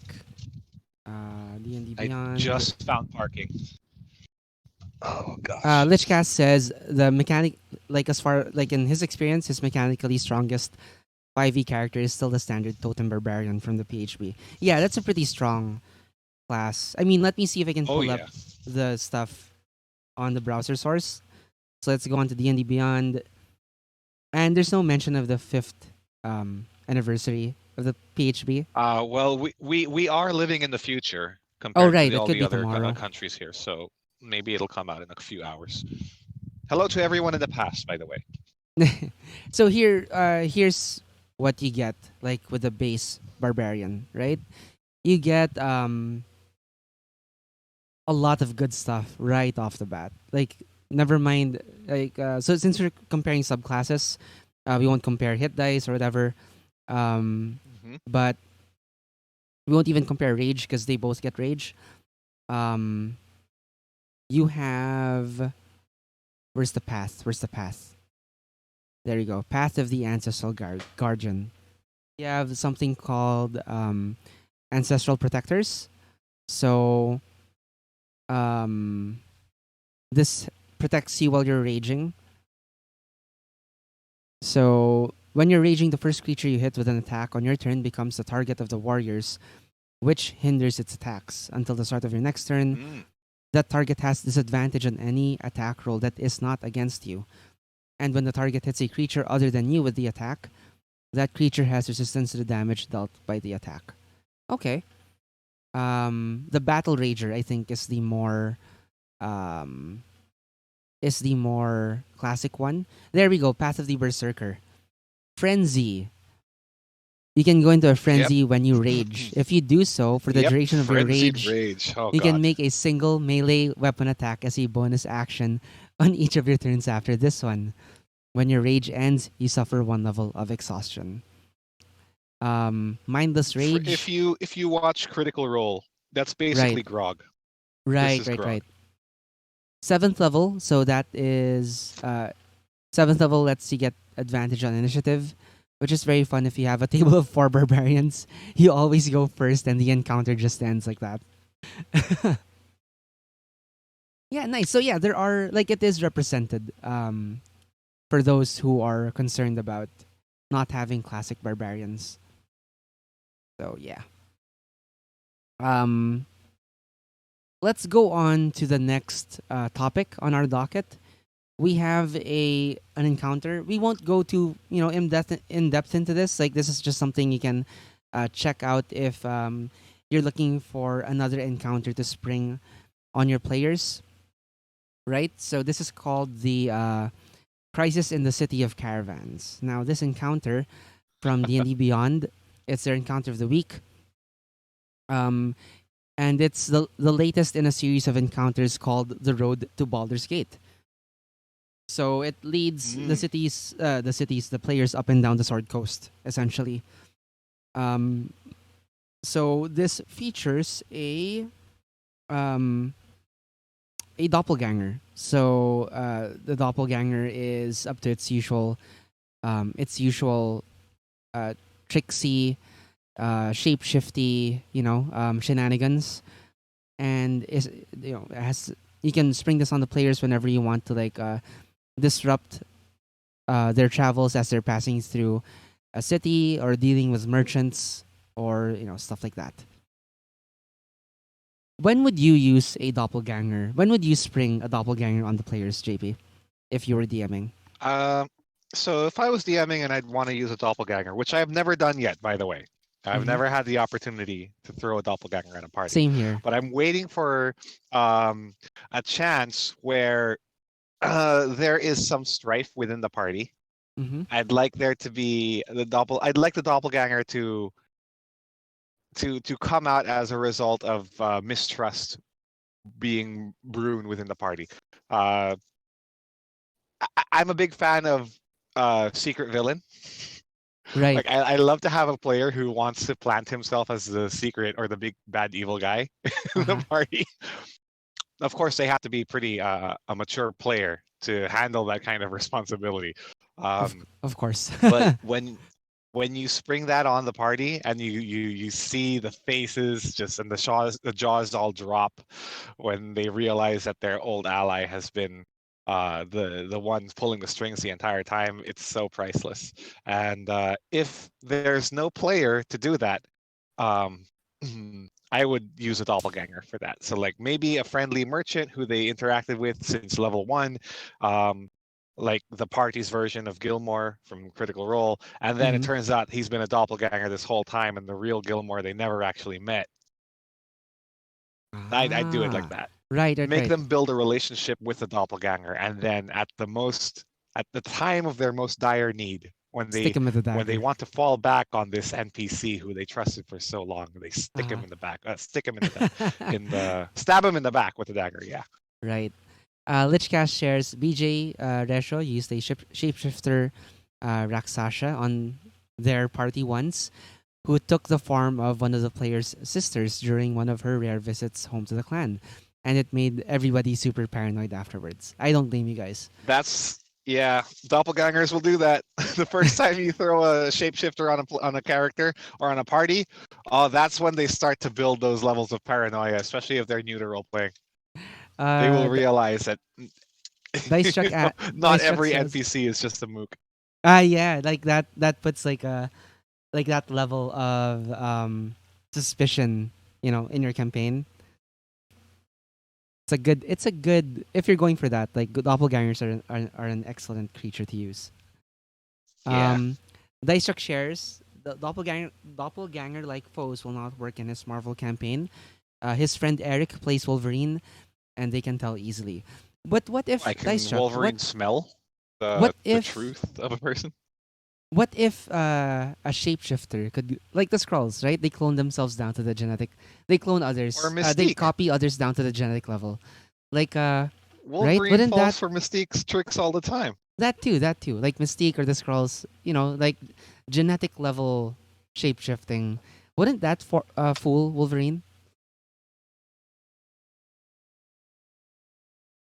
Lichcast is particularly traumatized because that creature was sleeping with them in their barracks and everything. What if that creature, like, while all of your players were asleep, the doppelganger was just hovering over your faces, like I don't know, flicking his tongue at you guys, like I'm a doppelganger. You guys don't even know. I like how Dicechuck is describing like their Marvel party. So they have Wolverine, Daredevil, and Spider-Man, and that's like the ultimate, triumvirate of people that can detect things that other people shouldn't be able to. Right, right. Man, Daredevil is so unfair. I remember watching Daredevil on Netflix for the first time. Uh-huh. Holy crap. He comes off as super overpowered in the first season. I like though how he takes hits, and you can see him being Yeah, worse off for it. That kind of humanizes him. absolutely, absolutely. But his Um, senses, dude, that's unreal. Like that, I love that about the Netflix series. right. That's so true. Um, Dice Chucks, Lichcast says, yeah, sleeping with them in their barracks and everything. Edward cullening them. Um, doesn't a doppelganger have to touch someone physically to copy them? Is that how their power works? Or I actually am not, because I've never used a doppelganger. Like I like, said, I'm not too familiar with how, if it's based on just sight right? or if they actually have to intimately know You know the what? We subject have that D and D they're Beyond up transforming to. here. Let's find the stat block for doppelgangers. And on that note, like if it does need physical contact, like do you think it could have been harvesting your like hair and stuff so it can take on your appearance another time, right? That would be kind of That's freaky. gross. Like harvesting their. Like like flakes of skin or whatever.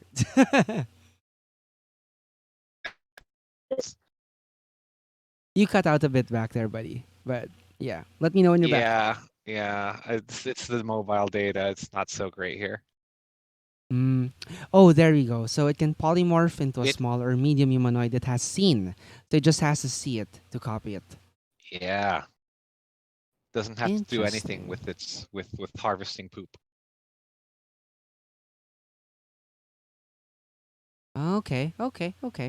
Raksasha. Let's see what the Raksasha is. Like, does it need the physical contact to copy?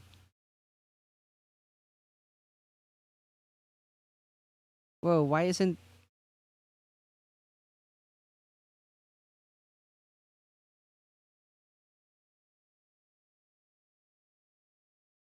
Oh, I can't. Oh, there, Raksasha. There we go. Raksasha. Ah, Shasa pala, not Sasha. Yeah, Rakshasa. It's the tiger demon, the one that almost killed Vax. Right. I Okay. keep on making Critical Role references, and I keep forgetting that you don't actually watch it. So Yeah, that's okay. The other my people on bad. stream watch it. Hmm. Well, anyway, let's catch up with chat one more time before we move on. So yeah, the Sure. Raksasha And follows I'm not different sure the rules. Rakshasa actually has shapeshifting itself. Yeah, It I think probably it illusions. probably casts it though. Yeah, Yeah, disguise self, that sort of stuff. Dicestruck says, it was an OSR hex crawl Raksasha, so not D&D. So yeah, it's like, who's to say that a Raksasha in that game couldn't shapeshift or polymorph? Okay. Uh, Dicestruck says he had the player using Daredevil. The party approached the building where the bad guys were hiding out, and the player asked the GM or Dice Chuck how many guys were in the building and how many guns and where they all were. So he had to tell him, and when he got inside, he cut the power, making it pitch black. So all the bad guys were blind, and Daredevil wasn't. Superheroes be super. Yep. That was smart planning by the player, though, and If classic the Daredevil player had move. watched Daredevil on Netflix, though, that he probably got it from there. Yeah, that too. He does that so often.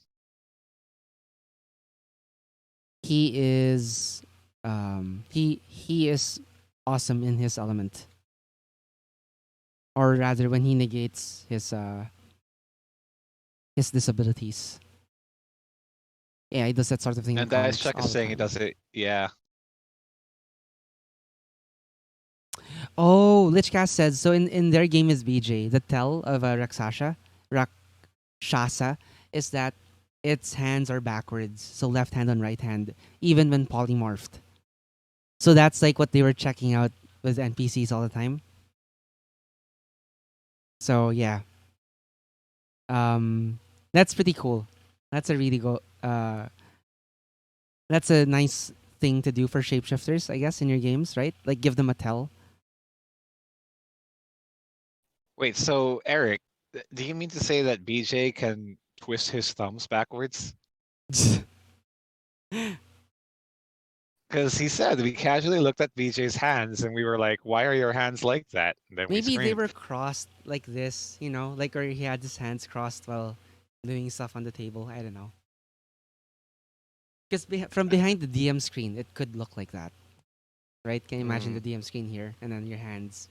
I right, don't know. right. Like the whole, the whole making out with someone from behind thing. Right. Sure. Sure. All right, let's go on to our next couple of topics. We're gonna go a bit overtime here. We've got a bunch. We're only halfway done. I should have known better than to put so many topics up. Um, another cool. I think this is the last of our D&D topics, or second to the last, rather. We've got a upcoming Eberron setting book from from Wizards of the Coast. This is Eberron Rising from the Last War. So you can explore the lands of Eberron in this campaign's source book for the world's greatest role-playing game, D&D. This book provides everything players and DMs need to play D&D in Eberron, a war-torn world filled with magic-fueled technology, airships, and lightning trains, where noir-inspired mystery meets swashbuckling adventure. So you can dive straight into your pulp adventures with easy-to-use locations, complete with maps of floating castles, skyscrapers, and more. Explore Sharn, which is a city of skyscrapers and airships, and intrigue and a crossroads for the world's war-ravaged peoples. There's a campaign for characters venturing into the Mornland, a mist-cloaked, corpse-littered land twisted by magic.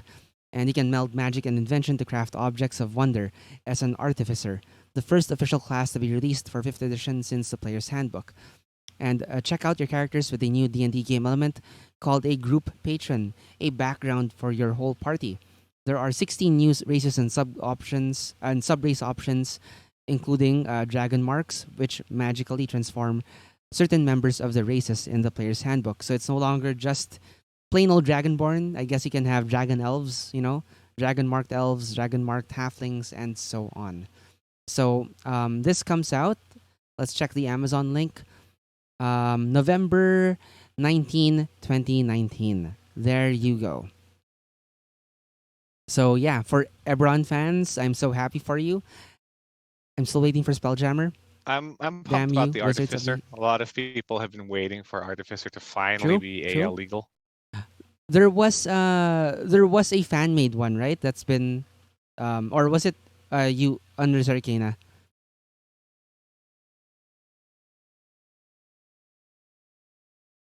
Isn't like wasn't there like an Unearthed Arcana artificer that we featured on one stream like long ago? Yeah, there's a UA one. Cool. Thank you, Dishcasts. The UA one is not AL legal though, Yeah, so this one will this one be, will I'm be. assuming. Yeah. Nice. So yeah, like we have some people in chat, like Tagoy is likes Eberron a lot, so he's pleased. Dice Chuck is impressed with how Eberron was basically a fan work and it's grown so much since then. Even D&D Online uses Eberron as its default. Did that fan get paid for it? Like, I'm hoping, yeah. It was Um, probably like a Nike deal where the fan was oh, right. paid pennies. For the, yeah, compared to like the potential worth. Lichcast Yeah, says yeah. it might not be AL legal even in this book because like Ravnica is not AL legal. Oh, I wasn't aware that Ravnica wasn't. Okay. Maybe because Ravnica was like the fuck, the base classes there and the base races there are really unfair. We'll see how this one turns out. I Could don't be, want to could it have be? to balance a party just for having a freaking elephant in it. Right. Ed Greenwood. Keith Baker is very cool. I'm guessing Keith Baker is the guy who made Eberron. Ed Greenwood says Dice Chuck is the man, though. Forgotten Realms will always be his preference. And yeah, AL is really rooted in Faerun. So probably not very favorable for the Artificer, making its way to to yeah to AL. The designer is Keith Baker, and he's pretty popular in the our local scene. Really, what are his ties to our local scene? I would love to know. Oh, not the Philippine scene. Okay, all right. Speaking of other things, D&D. Um, over on Twitch, Wizards had a pretty dope preview of Descent into Avernus. So they previewed the map and a lot of the art that you'll be able to see um, when when those books come out or when that book comes out. So it was created backward from the normal process, as reported on nworld.org. The cartographer, Jared Blando, that's a nice name.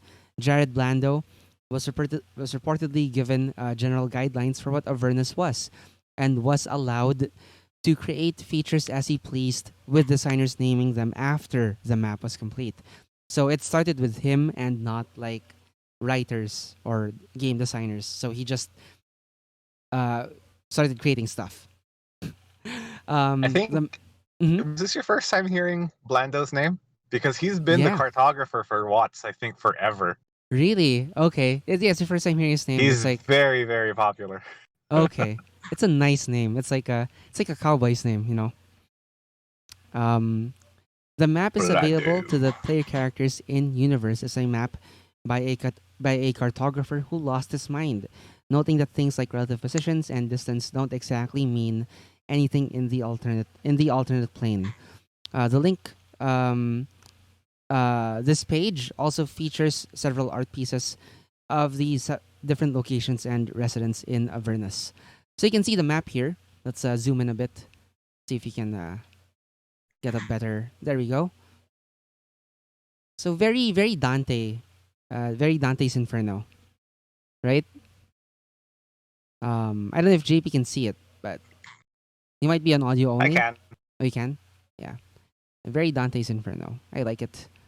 Um, This is the unreliable map you get given at the beginning of the game by said crazy cartographer.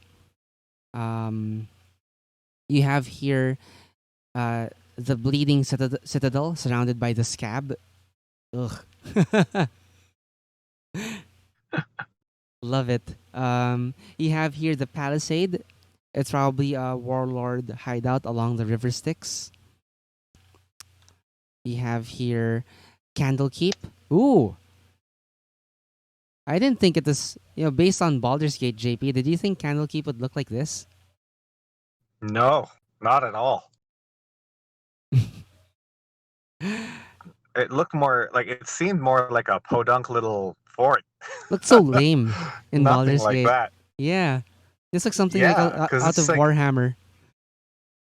yeah, because in Baldur's Gate, I guess you explore a very, very small part of it, and you have that assumption that since it's your starting town, it's Right. just a little shithole.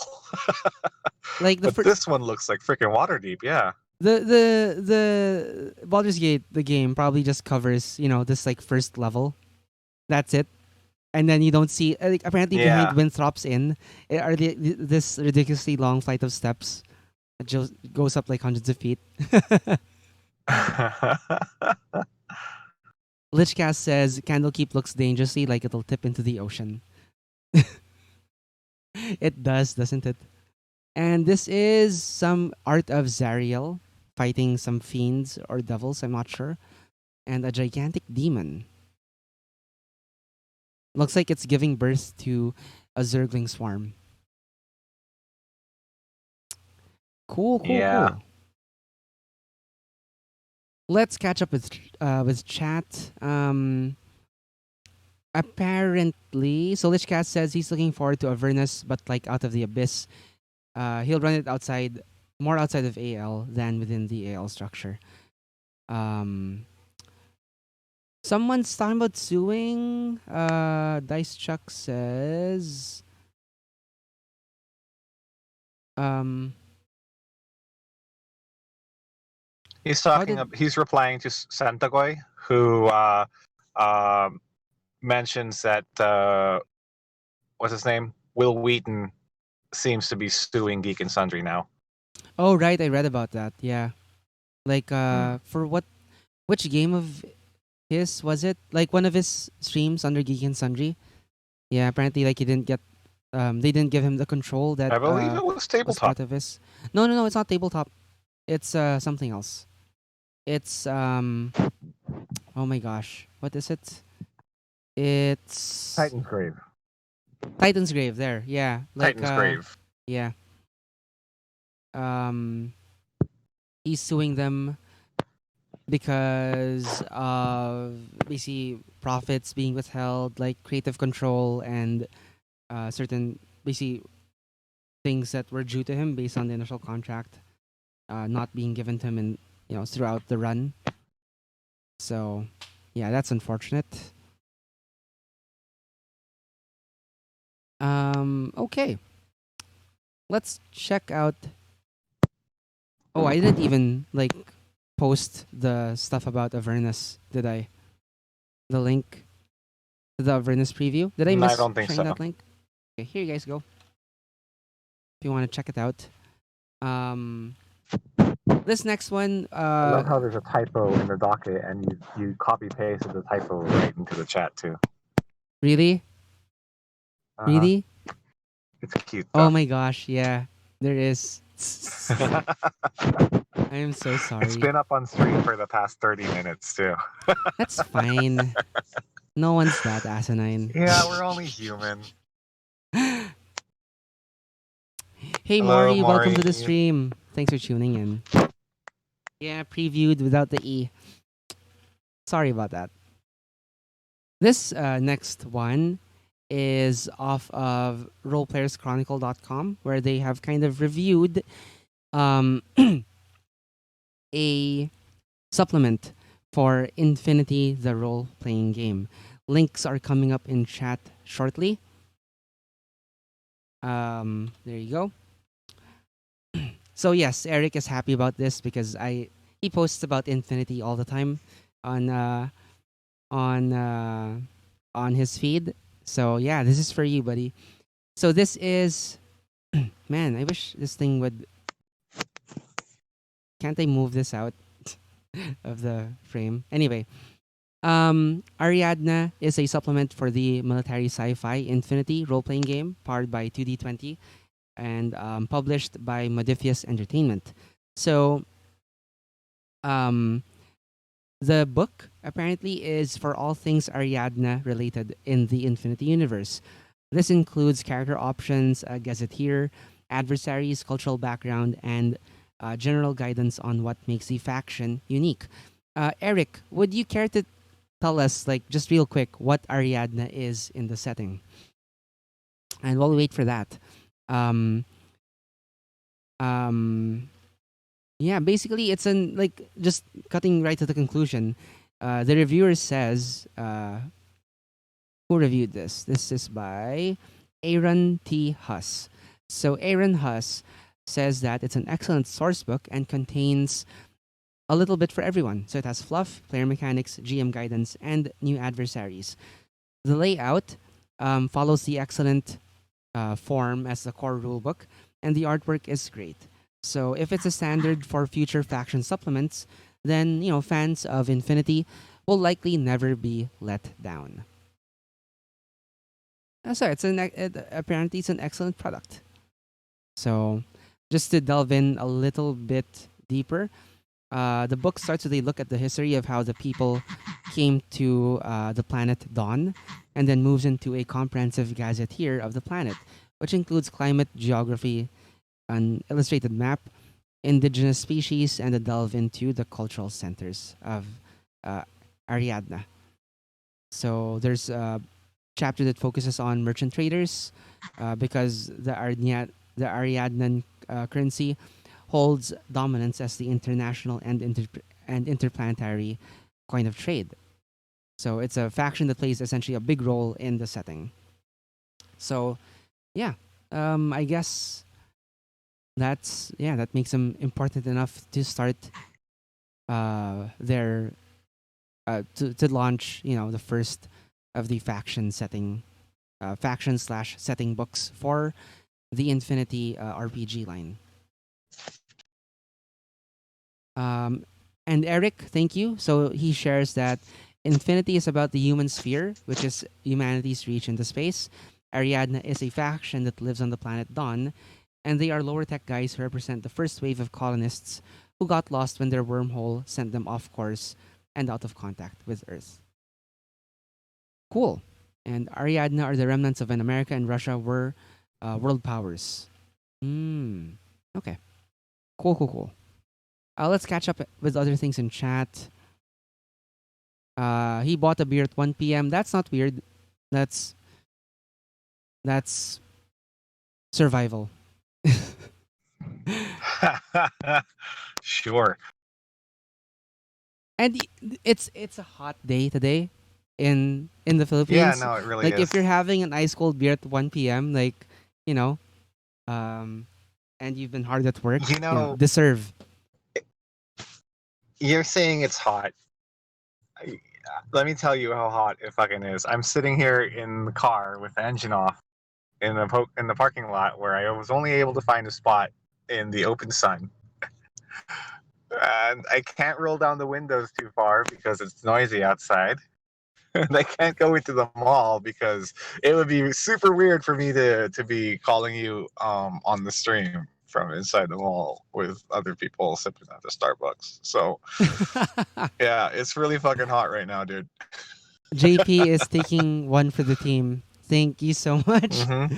But can't you find like I think you should go into the mall, dude. Just find a quiet spot or something. It's just like you're talking on the phone to someone. I don't think it's gonna be that weird. Nah, I don't like being disruptive, Okay. at least not Okay. in public places. Okay. Maury says God, that I wish it survival. was He's only 28 20. degrees, Dice Chuck. That is, yeah. Okay. Well, that's not. I've done worse than have a beer, Okay. after school. Yeah. um. Oh man. Mark was a party animal. No. No. Dice Chuck, um, I actually have a bag of McDonald's here. That was all of the plastic rustling that you guys heard earlier. I just had my McDonald's lunch. So yeah, you're not too far off. S'mores, yeah, people make calls there a lot. That's why I don't want to go there to do this because you guys are all going to be hearing other people talking and the Starbucks music playing and all of the. I'd rather have you guys enjoy the semi-clean audio from inside my smoldering car and me risking heat stroke rather than go to a Starbucks and make you guys all suffer through that. Dude, please start your engine and turn on your air conditioning at the very least. Come on. Give yourself a It's break. fine. It's fine. But yes, the acoustics I'm in your exaggerating. car are fabulous. I must say. Yeah, no, it's really good. I found a nice quiet spot to park. There's minimal street noise. But my pits are definitely starting to pool up. So I think I need to go buy a shirt from Uniqlo or something and And get yourself to be presentable again. Yeah. Well, they do have some new clothes, new nice designs at Uniqlo today. So I want to get the Japanese woodprint shirts. Like I've been seeing I those know online. They look so good. I missed out on the freaking Pokemon shirts too. There were some good ones. I don't know if they're still available. If you listen closely, we can hear JP like shriveling up. Yeah, bit by bit, becoming more Yeah. raisin-like. Yes. Yeah. It sucks wearing headphones right now. Closed back headphones right now. Well, Tagoy is seriously concerned for you because if it's 10 degrees hotter inside the car, you really could get heat stroke. And so, but JP did say he was exaggerating. And I will trust JP to be a good judge of his own safety. Like, yeah. But Maybe yeah. I'll if the acoustics are really much nicer from inside the car, maybe I'll stream from in here from now on. After repairing that computer, finally, we're gonna be like, Oh my okay, fuck gosh. that computer. We're just gonna stream from inside the car Off with the my phone. phone. Yeah. God. Uh, okay. Well, we don't I don't want to hold you much longer. So with that in mind, let's jump into our last three topics. So this one is really quickly um, Paizo putting out a preview um, of their hang on, their Lost Omens character guide. So I think they're rebranding the setting, the which was in Pathfinder it's called the World of Golarion, and now they're kind of calling it a new name. It's called the Age of Lost Omens. So they've released a character guide which includes new ancestries or races, new heritages, ancestry feats, and archetypes. So you can see here um, the latest preview is all about something that they call access, which complements prerequisites and allows the PC to take that feat without a storyline based prerequisite, such as learning from somebody else or another GM approved reason. Some new ancestry, and along with some new ancestry feats and more. So, for example, you see here um, something called the Tupilak Carver, and you can see prerequisites. You have a spellcasting class feature with the divine or primal tradition. Alternately, there is something called access if you are of the Erutaki ethnicity. So, like a cultural reason for getting this feat. So, um, for example, um, yeah, the access entry on these feats lists the criteria that allow a character to gain automatic automatic access to a rules element. For example, the Arutaki people have a tradition of creating magical scrimshaw constructs, and an Arutaki PC that meets the prerequisites can gain immediate access to the feat that represents that ability below, while another PC would have to learn the skill from an Arutaki carver or otherwise gain GM permission to take that feat. So that is pretty sweet. Like a nice way of, you know, representing cultural heritage in the Pathfinder game. Lichcast says, as a product of mixed ethnicities, he's a fan of Pathfinder's ancestry and heritage changes. Nice, nice, nice, nice. So yeah, um, there are a few other things as well. So you get some like the preview said, some new ancestries like the elemental heart dwarf, um, which gives you an ability called energy emanation. I think yes. You get you have other. I'm not sure what this is called. A new elven heritage called the ancient elf. So in your long life, you've dabbled in many paths and many styles. Choose a class other than your own. You gain the multi-class dedication feat for that class, even though you don't meet its level prerequisite. You must still meet its other prerequisites to gain the feat. Not sure what that means, but okay. And then you have a heritage for monkey goblins. So you can be a tailed goblin, which provides you with a powerful tail, which gives you a +2 circumstance bonus to athletics checks to climb, and you gain a combat climber as a bonus feat. And you reduce the number of free hands required to climb or trip by 1. And And Pathfinder really, really, really loves their goblin class, they their goblin do. race. Yeah, it's like a mascot thing for them. I think it is at this point. Mm-hmm. Mm-hmm. It probably yeah. I wonder what the I wonder if the excuse me. I wonder if the cover will feature yeah. Like it's probably gonna feature like a goblin in there at some point on some level. I wouldn't be Um surprised. yeah.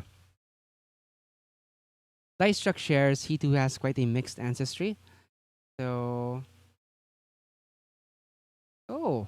Celebrity distant relatives including John Wayne, Mark Twain, Edgar Allan Poe, and you're Elvis Presley's ninth cousin. Okay. Nice. Damn, we have a celebrity as one of our fans. This is the more we find out about you guys, the more impressed I am at our poll. I didn't imagine that Dicecast show would be, you know, this star spangled. A hotbed for people such as the people from Gamers and GMs, the people behind Yeah. Buku Buku Cafe and Serpent Sundays, and now yeah, um, the ninth cousin.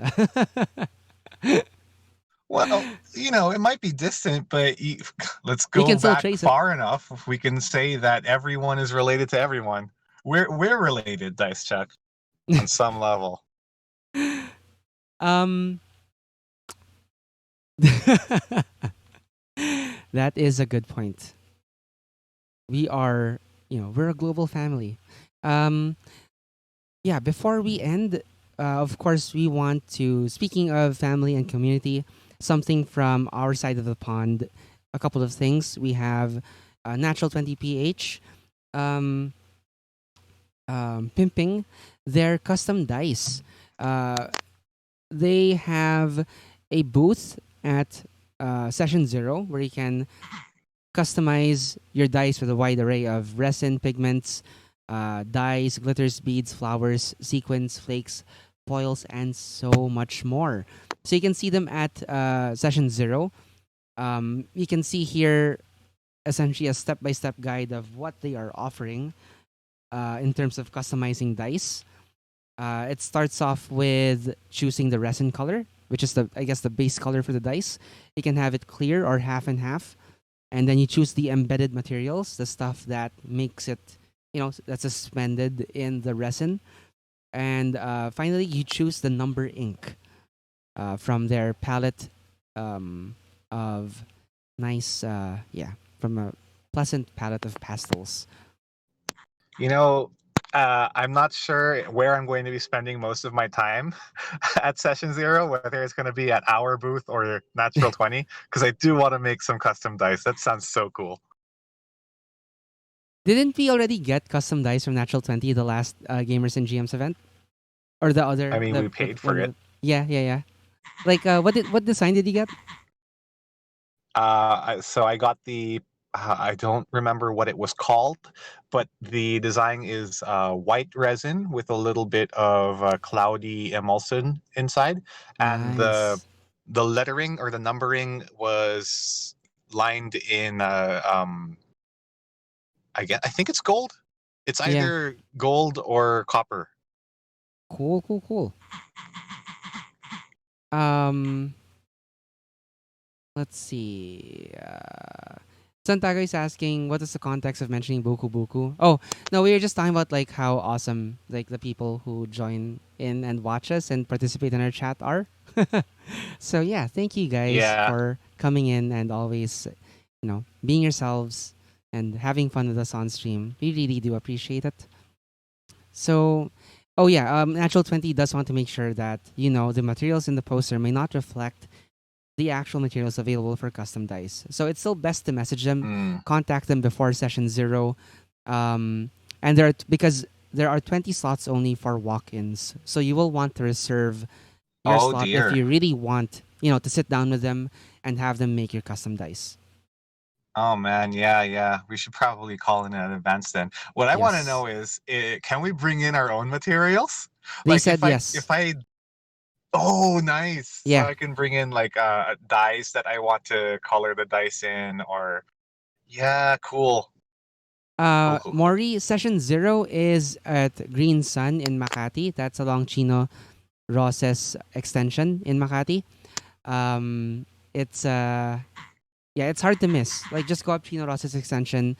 The building is a big, like, boxy gray building with a large, like a large green sun logo, like right at the corner of it, overlooking the street. Hard to miss. You'll see it. You have to bug Eliza on the day itself. Oh, okay. Sorry for getting that wrong. So yeah, just I guess arrive early. Arrive early so you can get those you can be part of those 20 slots for walk-ins.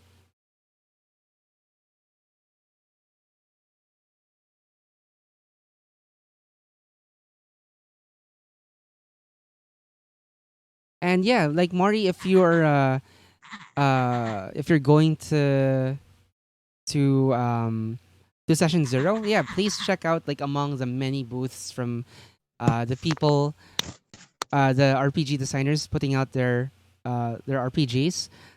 Do come by our table because we will, Dicecast is gonna have a table there. As noted in this past Saturday's stream, thank you, Sin, for the awesome idea. We're putting together a pamphlet that essentially is a starter's guide to streaming. So yes, do come by our booth. I need to talk to JP and I still need to work on that before this Sunday. So, Yeah. but yeah, if you do want to stream, whether it's about anything really, but I guess the topic of the day will be about streaming tabletop gaming related stuff. And if you want to get started, we can help you with that. Um, come by our booth, or if you're not going to be at session zero, just shoot us a PM on our Facebook page, Twitter, Instagram, anytime. Or better yet, get on our Discord and chat with us there.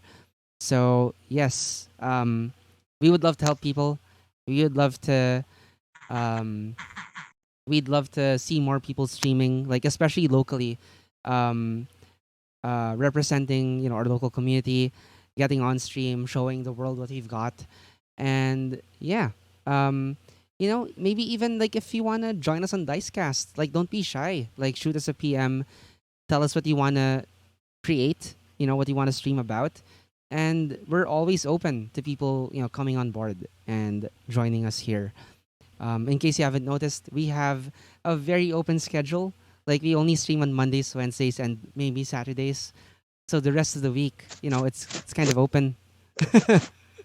Yeah, you don't have to be shy either. We've had some of our audience join up as guest speakers. Dice Chuck's been on a couple times. Santagoy was on a couple Yeah, times as well. Most recently, was it just 2 days just ago? just 2 days ago. Yeah, just 2 days ago. So yeah, if you guys have something to share, or you want to pimp your own creations, or just want to hang out and talk about the news with us, just let us know in advance. Yep, yep, yep. Um, yeah. Speaking of session zero, like I thought we would do everyone the favor of let's check out what people are going through leading up to session zero. So there's a road to session zero hashtag, right? And Mhm. it's what the creators and game designers have been using leading up to session zero. I thought I'd like give everyone a preview of what people have been going through and what to kind of expect. You guys want to check it out? Is that a rhetorical question? No, because I think we're going to check it out Yeah, we're gonna regardless. check it out anyway. It would have been nice if you're like, yeah, Mark, It doesn't let's matter check what it you out. want. It doesn't matter what you want. We're gonna do it. This is our stream. That was the most awkward. It's okay. So, road to session zero. Let's check out the top tweets about this. We have Jamie, who guested on our first roundtable stream, um, posting. She's been how I am working on Doomsday Defiant, listening to Calafina's Magi on repeat, just like forever. Okay, so some musical inspiration for Jamie there. Some kind shares of our stream from last Saturday. From uh, Erwin. Let's see. Oh, Maria, who was on our first stream, uh, is tweeting that physical copies will be available of her RPGs will be available at session zero, and yeah, she is doing it for good old grandma. Uh, Nosfekatu or BJ Resho is sharing the inspiration behind his game Alamat ng Astig, and it's a classic Julio Valiente scene where you have the dude firing a pistol, like with at two people running away, and he has one bullet left, and to get both dudes, he puts the knife in front of the barrel of the gun, fires, and and hits both dudes mid stride. Mark, would you know offhand? Maury is asking how much is the entrance fee for session 0? Ah, good question. Okay, session zero. Session zero. Let's go to. Um, Let me check it out. I'm opening the Facebook event page right now.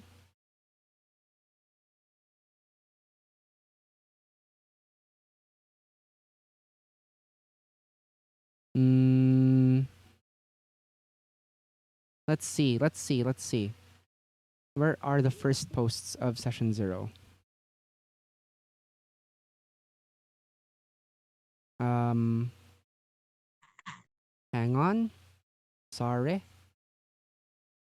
Oh, well, of course I'm not seeing it. It's because I'm on the Gamers and GMs Philippines page. It's 200. Oh, Yeah, there. there we go. Eric Thank you. answered it. It's 200 pesos, but and here's the great thing about session zero. They have there are some sponsored tickets. So if you feel that you don't you're a bit hard up on cash but would like to still make it to the event, contact Gamers and GMs by emailing them at gamersandgms@gmail.com because there are sponsored tickets that they are giving away. You just have to claim it by emailing them. So there you go.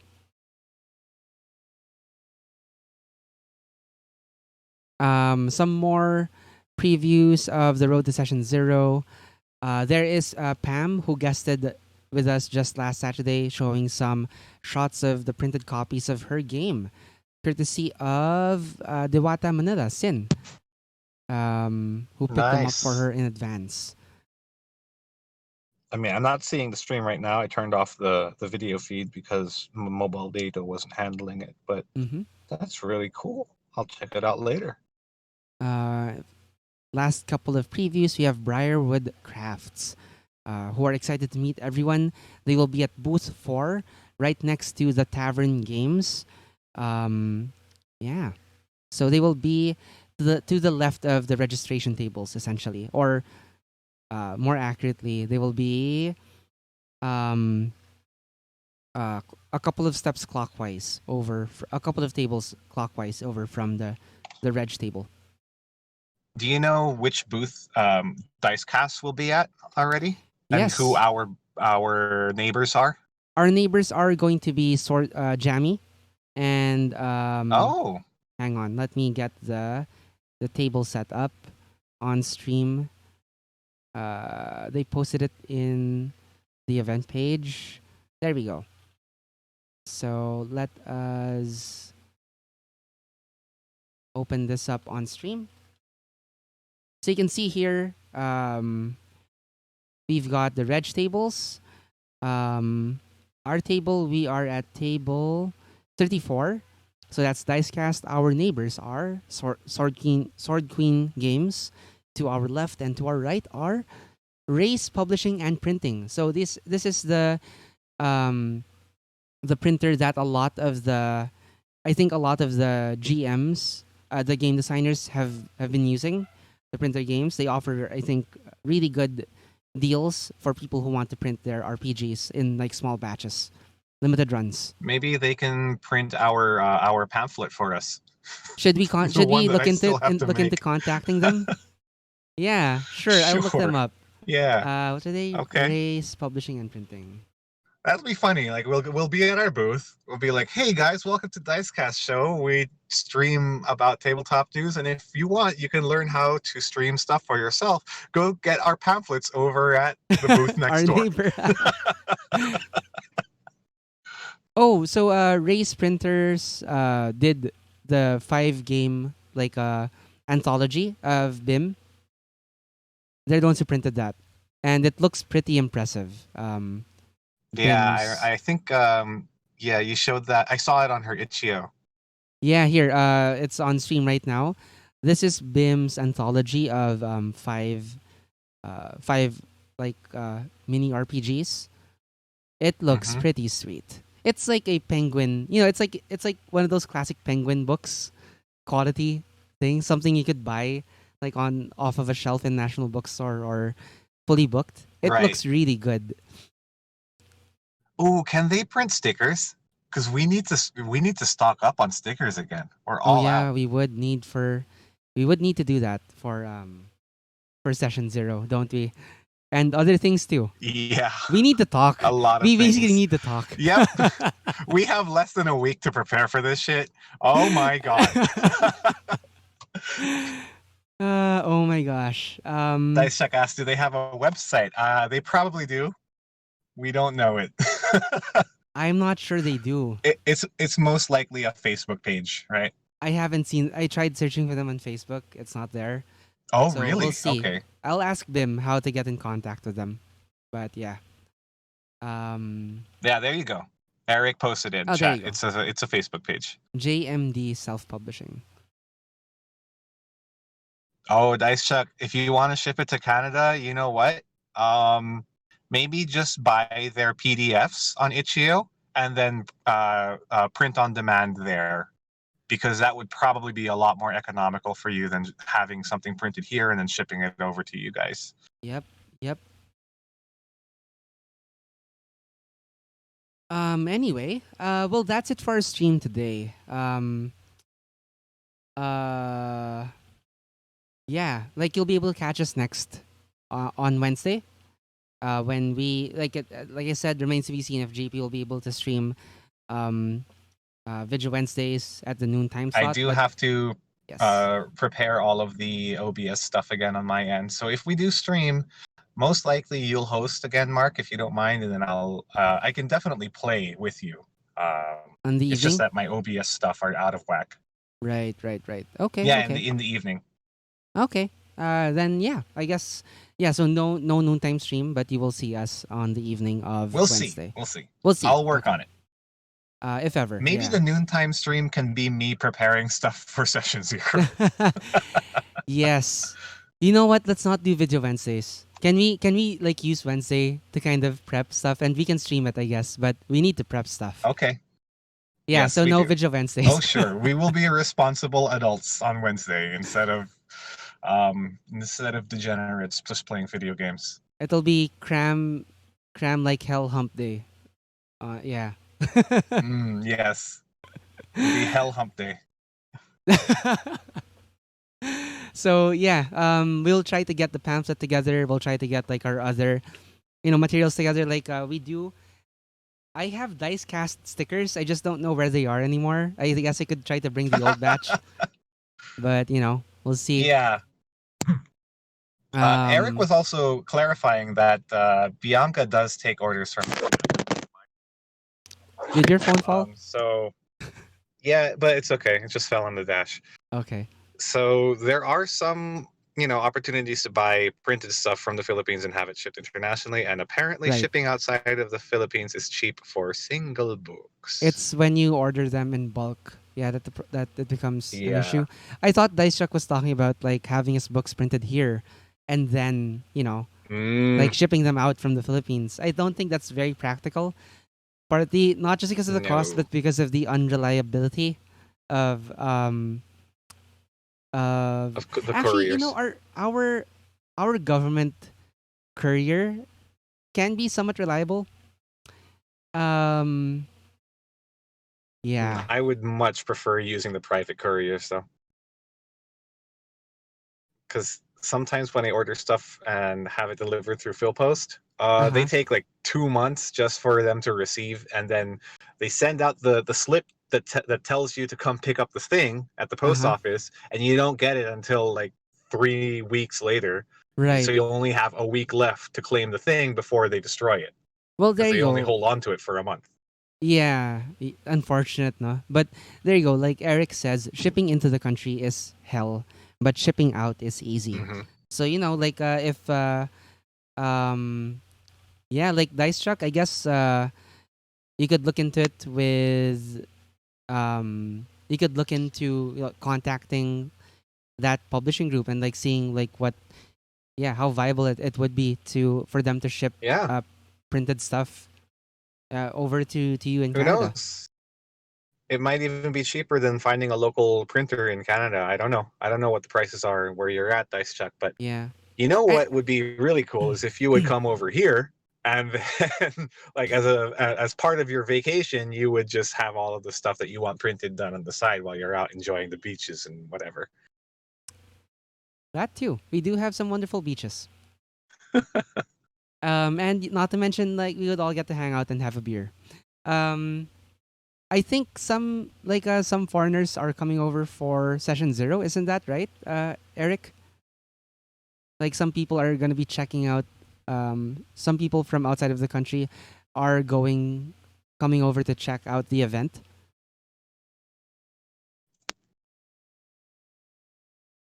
That's Yes, awesome we if do it's have true. many beaches. Oh yeah, more. We got 99 problems, and the beach ain't one. Let's check out. Santagoy said that he just tweeted something about session 0. Hang on, let me see if I can find it. Whoa, Eric, Matt Mercer is coming in from Malaysia. Whoa, holy shit, we're getting Matt Mercer. That's fucking amazing. Congratulations. Dude, You heard it here first. Matt Mercer is coming to session 0. I Straight don't from Malaysia. I don't think it's Matt Mercer. Breaking news, everyone. Oh, it's not Matt Mercer, it's Matt Colville? Awesome. Matt Colville's coming in straight from Malaysia to session 0. So buy your tickets now, everyone. Buy all the tickets, and you can swarm all of the mats.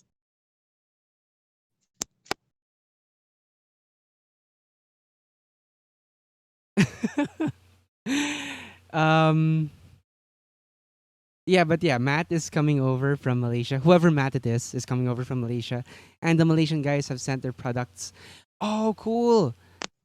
They're creating a buy list for themselves from here. So there will be some Malaysian RPG products present at the event as well. Hashtag RPG Southeast Asia. Nice. It's the Matt roulette. You never know what Matt you're gonna get, so just come over to session 0 and find out. Funny enough, though, And I only personally know one Matt, and that's the guy Matty who Burrito, drew our intro. right? Yeah.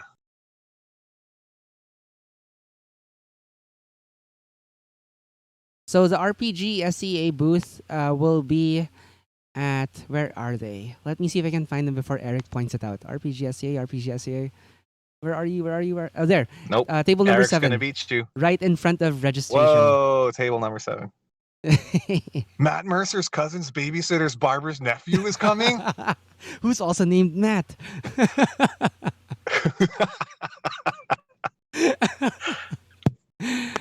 uh, We're Anyway. such assholes. We are such a. Let's stop it. Let's get to actual work. Developing our pamphlets and whatever material we're bringing and to. credit the actual correct Matt that's coming here Yeah. from Malaysia. So if he has a Twitter handle, Lichcast, like, we would like to make amends by posting it on the stream. So please do. And we're cutting out the bullshit now, as of now. So yeah. Sorry, Matt.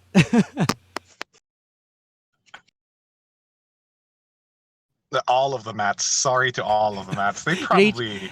Rachel is on our Twitch being like, "Oh my god, JP, stop setting up false expectations." Sorry, Rachel.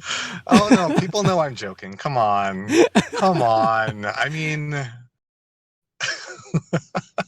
we all love you, Matt. Yeah. it's probably the heat stroke talking.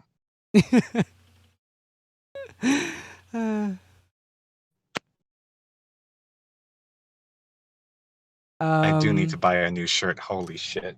No, but seriously, Dice Chuck, like, if not saying, I know how expensive travel can be, like, from there to here, but if you haven't considered it yet, like, it's as good a time as any to come over and meet all of us. I know it's short notice and travel's expensive, but if you don't have any plans and have, like, don't mind the trip to the tropics, come over.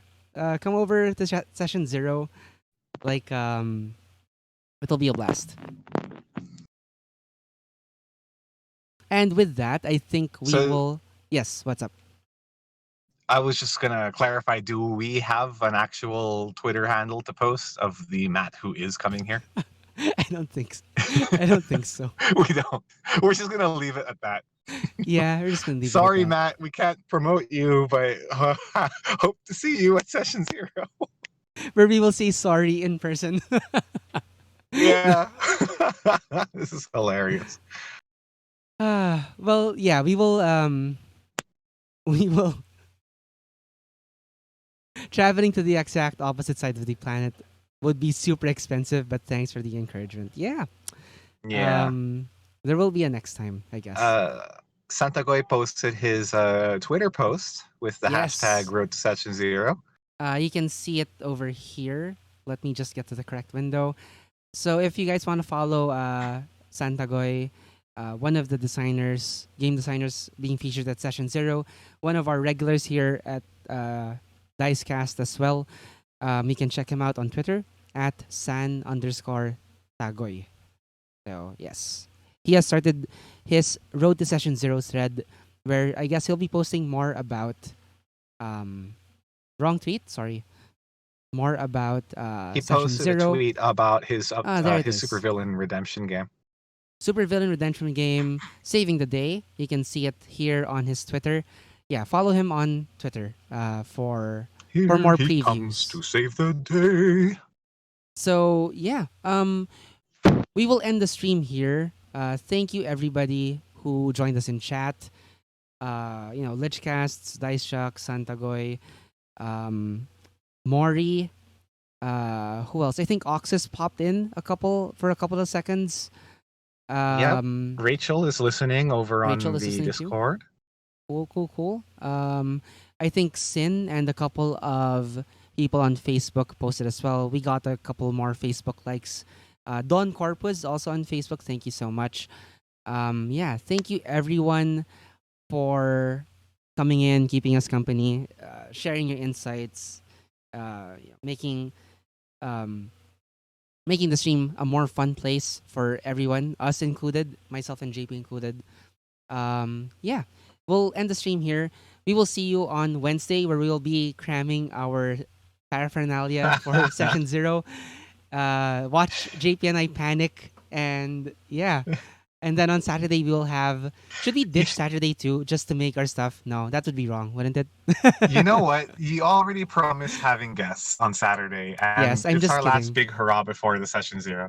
Yeah, So on Wednesday, you can cram that, and I will cram the pamphlet and the stickers and whatever. right. We'll see you again on Wednesday and Saturday.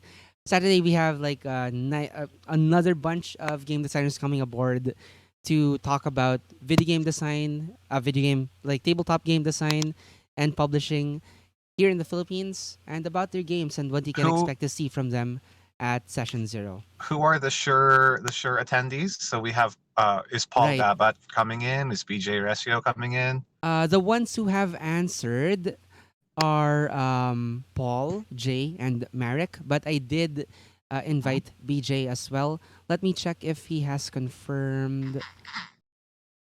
While you're Um, checking, I'll catch up with chat.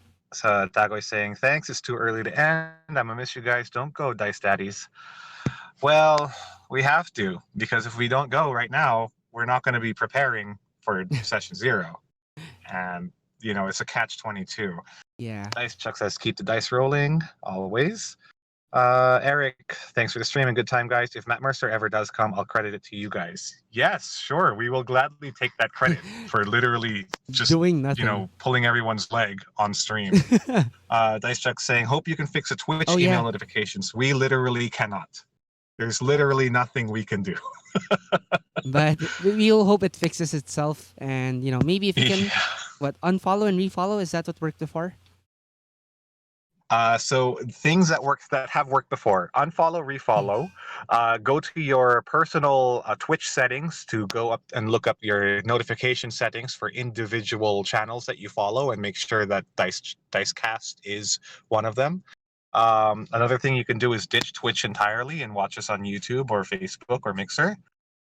You can also go to our Discord, where our announcer bot has always succeeded in announcing to On the anyone who spot. subscribed to, Yes. yeah, on the spot. Spot on rather, not on the Um, spot. Sorry. and if you really, really, really, really, really, really, really want to get an email announcement, I can send you an email, I suppose. we can make a mailing list. Oh my God, what is it? 2005? Yeah, I can put a MailChimp together, maybe. It's easier than ever though to put a mailing list together. Like I mean, Yeah, yeah. it is. It is. It's just Anyway, I don't think it's necessary. right, There's a lot right, of right. other ways to get it done. True, so true. So yeah, if you enjoyed today's stream, kindly, I know this is like the first time I'm gonna say this, but you could, yeah, like us on Facebook or on Twitch, follow us on Twitch, on Twitter and Instagram as well. So we would appreciate that, and yeah, more power to you guys. We will see you around, around online and on Sunday. Like if you're going to be at session 0, we will see you there as well. We are looking forward to it so much. Yes. All right. And with that, I'm going to play out the intro because Edwina is requesting the promised Mindhunter viewing time. That so bye guys. Happy wife, happy life, Mark.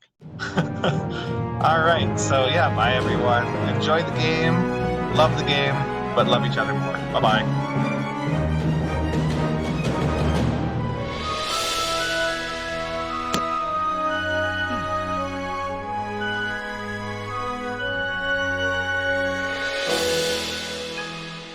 And that is that for today. Thank you everyone. See you.